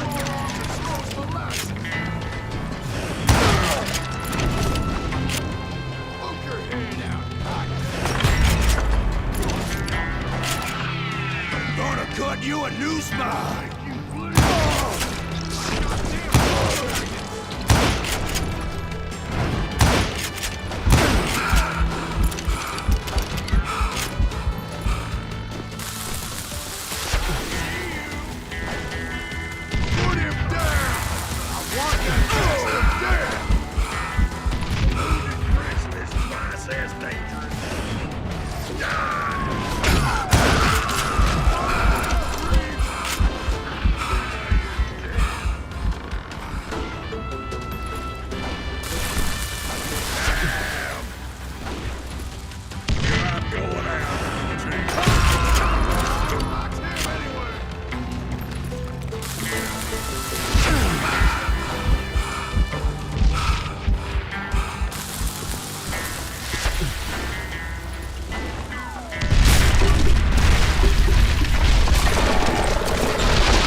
Shack? Well, it went tumbling right off that cliff. With Frank James still in it? Yes, sir.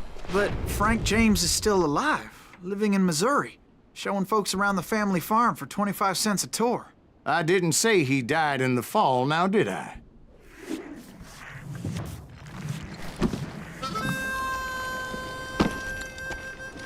I'm done with this damnable outlaw life!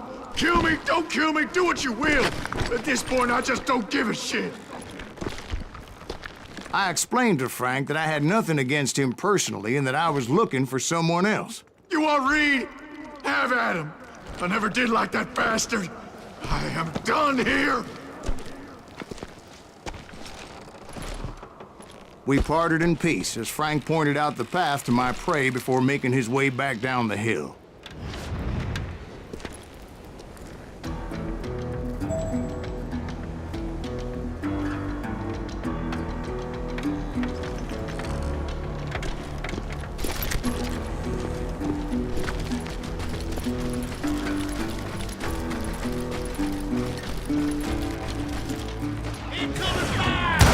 So what happened to Reed?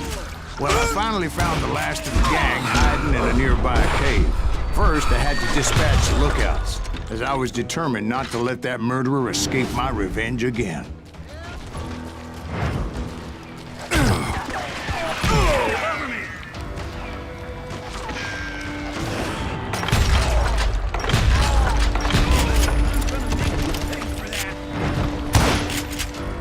Rather than wander in willy-nilly, I decided it would be better to smoke that sumbitch out. Hey, Reed! I shouted. No wonder you're so ornery.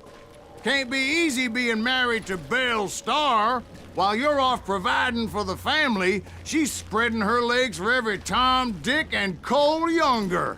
Not an attractive woman exactly, but very friendly. At least she was to me. Son of a bitch! It was then that the last bunch of bandits jumped out of hiding. Why won't this asshole give up? Would someone please kill him?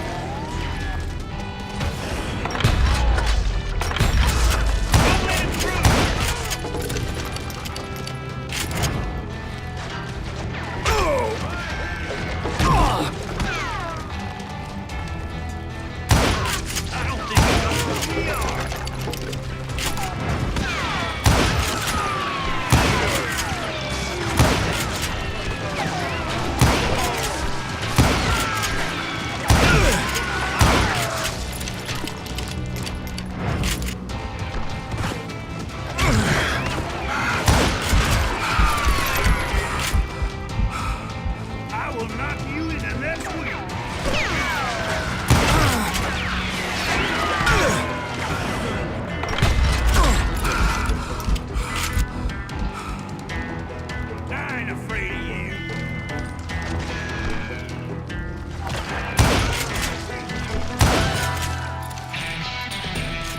Oh! You killed my... brother!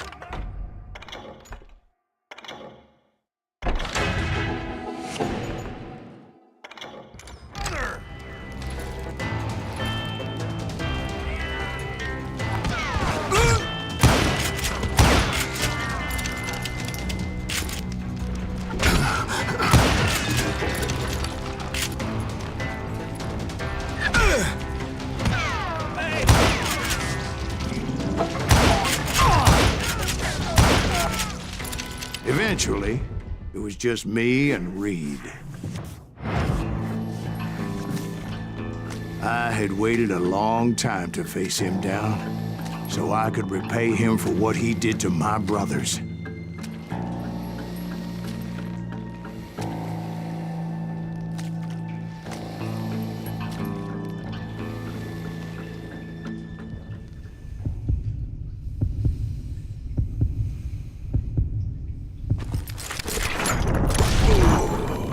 And repay him I did.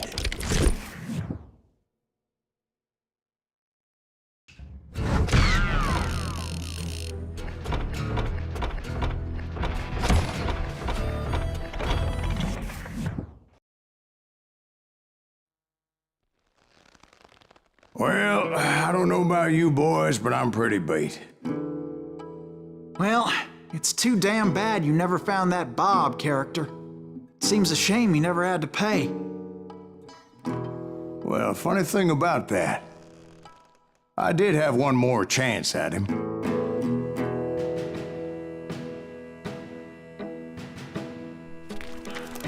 Six months ago, I heard that Butch and Sundance were back in the States and had gathered up some of their old gang.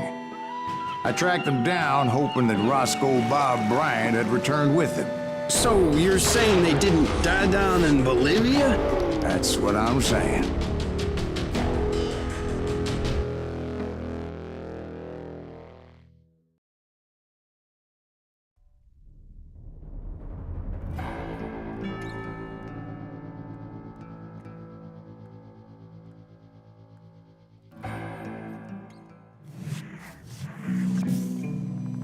"40 years I had waited to get my hands on the last of my brother's killers. Not even an army of demons could have stopped me now.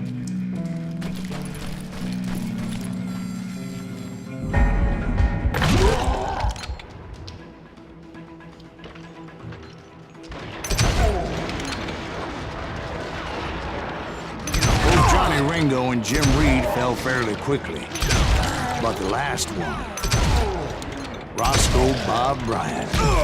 That son of a bitch had managed to escape my vengeance time and time again. I couldn't even be certain I'd recognize him after all those years. By now, he had to be close to 70. For all you know, he could have been dead. That thought had indeed crossed my mind, as did others.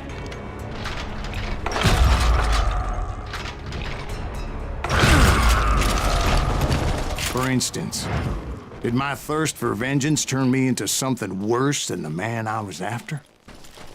By this point in my storied career, I had killed more men than Bob Bryant ever had. I was furious as hell at that bastard for making me who I am.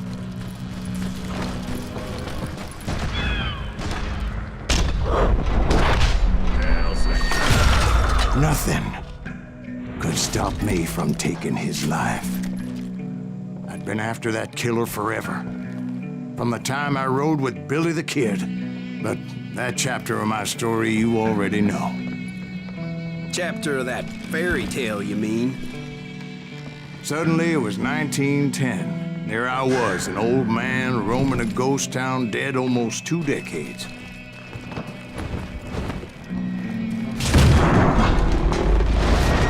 Falling apart, just like me.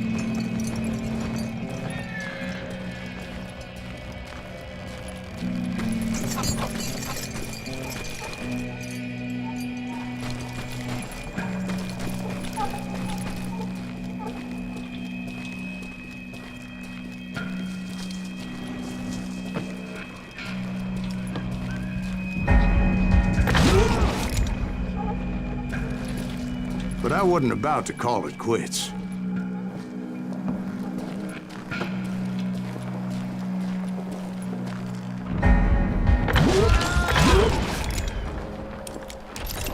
Even though the ghosts of my dead brothers were begging me to end what I started so long ago. Mr. Graves, are you all right? Would you like some water? The Wild Bunch knew I was there. They were after a treasure they had hidden before they fled, buried in the grave of a dead amigo. Some folks think the town is haunted, so they figured there wouldn't be many people poking around.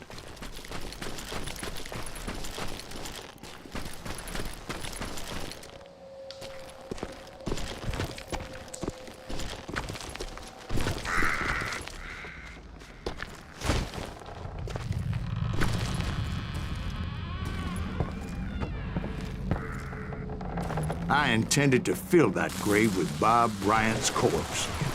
But like I said, the bandits knew I was on to them. They lured me in and hit me with everything they had.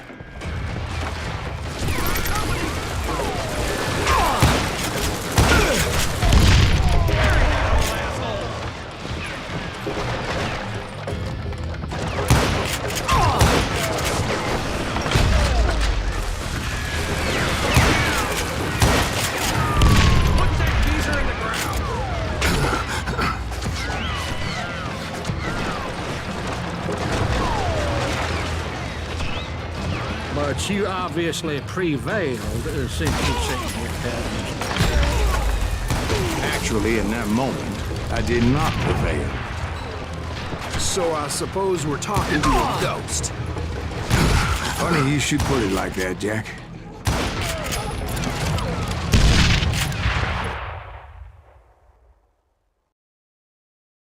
Because when I woke up...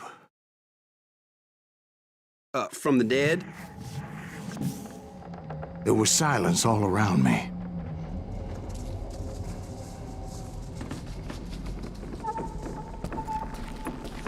I could swear to God I saw Billy then. Billy who? Billy, the kid. William Bonney. He was shooting at me from a rooftop.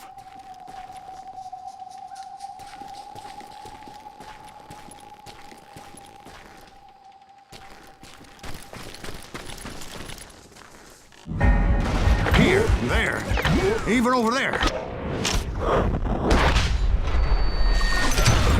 So I am right. You are touched in the head.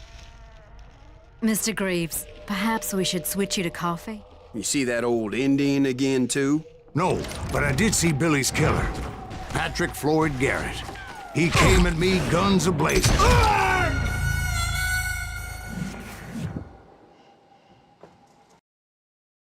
But I knew that old war horse had died 2 years before. I wondered if maybe I was dead too and confronting the ghosts of my past.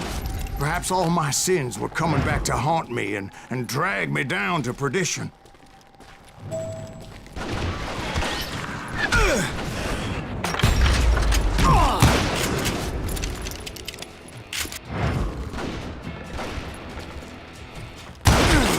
I saw Henry Plummer throw dynamite at me.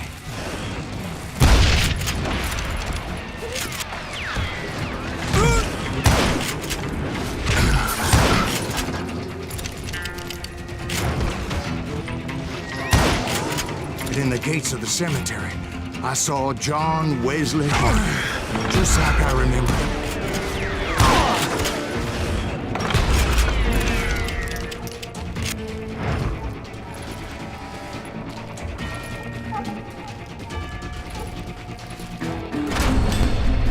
Robert Ollinger appeared with his terrible double-barrel shotgun.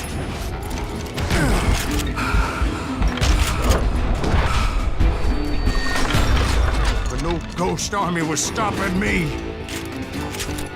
My father-in-law got hit with a fallen branch. He spent the rest of his life talking to dogs. Newman Hayes Clanton, William Brocious, John Peters Ringo, they all wanted me dead.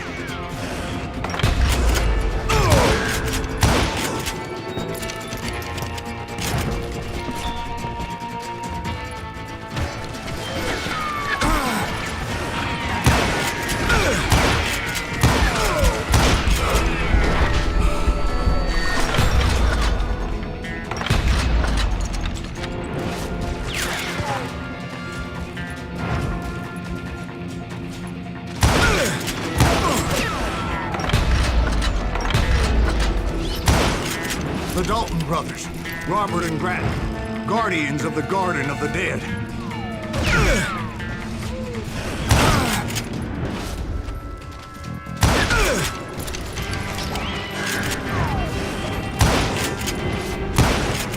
George Curry and Harvey Logan, alias Kid Curry, both thirsty for vengeance from the great beyond.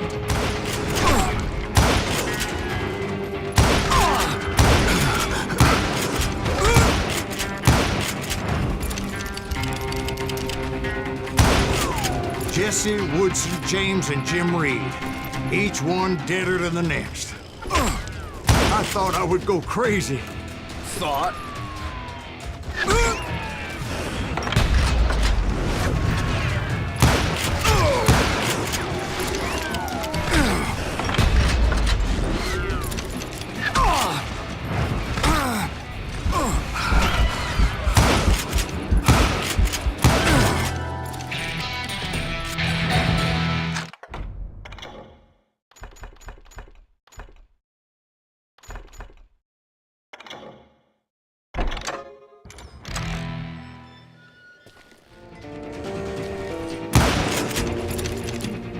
Finally, I saw Harry Alonzo Longabaugh. The Sundance Kid? Like a general leading his legion of the dead. You told us before that you've seen him alive. He was alive.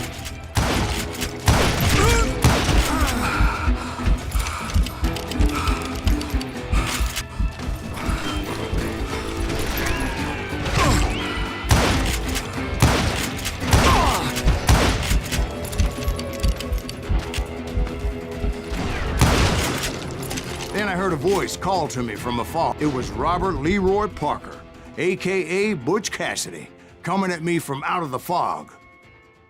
Thanks for taking care of that bastard.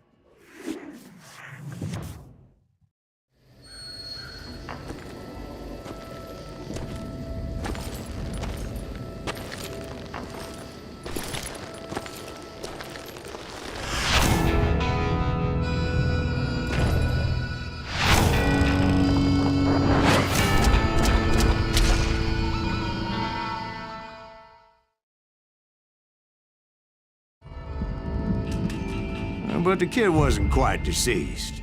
Not yet. Takes more than one little bullet to kill the likes of me, partner. Those two looked like they hadn't seen each other for quite a while. Clearly, they were no longer amigos. Shit. I was hoping I wouldn't have to kill you. You won't have to, Butch. I'm killing you first. I asked them about Bob Bryant, but they were too busy with their own heated conversation. Let me get this shit straight. You want my money and the love of my life? You frittered it all away, Butch. Etta's mine. So is that damn money. I didn't want to shoot anybody until I had an answer to my question, but those boys didn't give me much of a choice.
Butch Cassidy and the Sundance Kid died there in that cemetery not 6 months ago.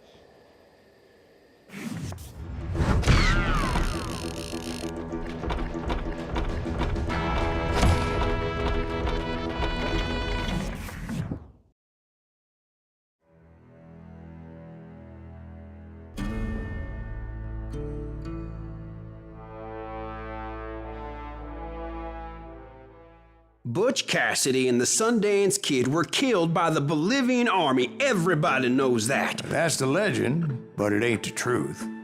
So, you never found Bob? There is no Bob. This old sumbitch ain't even Silas Greaves.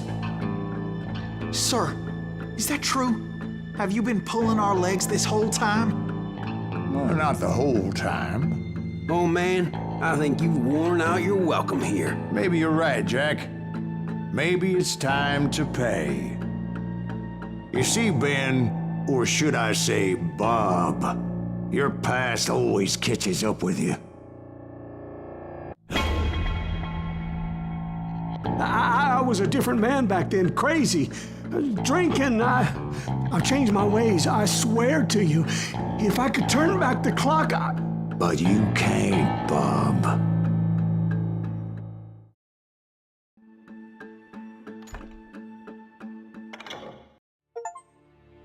Why'd you toy with me like that? Telling those tales, knowing all along. Why not just lay your cards on the table? Wanted to suss you out, Bob. See what kind of man you turned out to be. Maybe prod you into drawing on me. See, all those years on your trail turned me into a killer. Can't even remember who I was before you tried to murder me. You, on the other hand, walked that very same path in exactly the opposite direction. What do you mean by that? You think your life is worth sparing, Bob? Boy, what's your name again? It's Eisenhower, sir. Dwight Eisenhower. What do you plan to do with your life, Dwight Eisenhower? Tomorrow I'll be leaving for West Point, sir. So, you want to be a soldier? Well, then do it right, son. Don't tear down the world out of anger and spite like I did. You build it up. You do something decent with your life, you hear me? Sir? Yes, sir.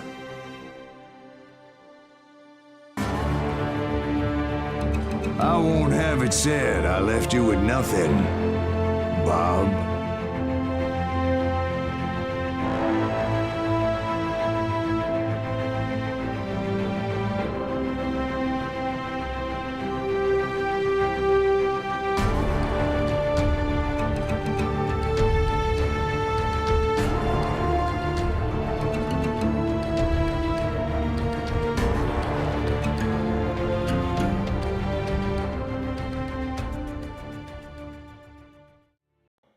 Ooh.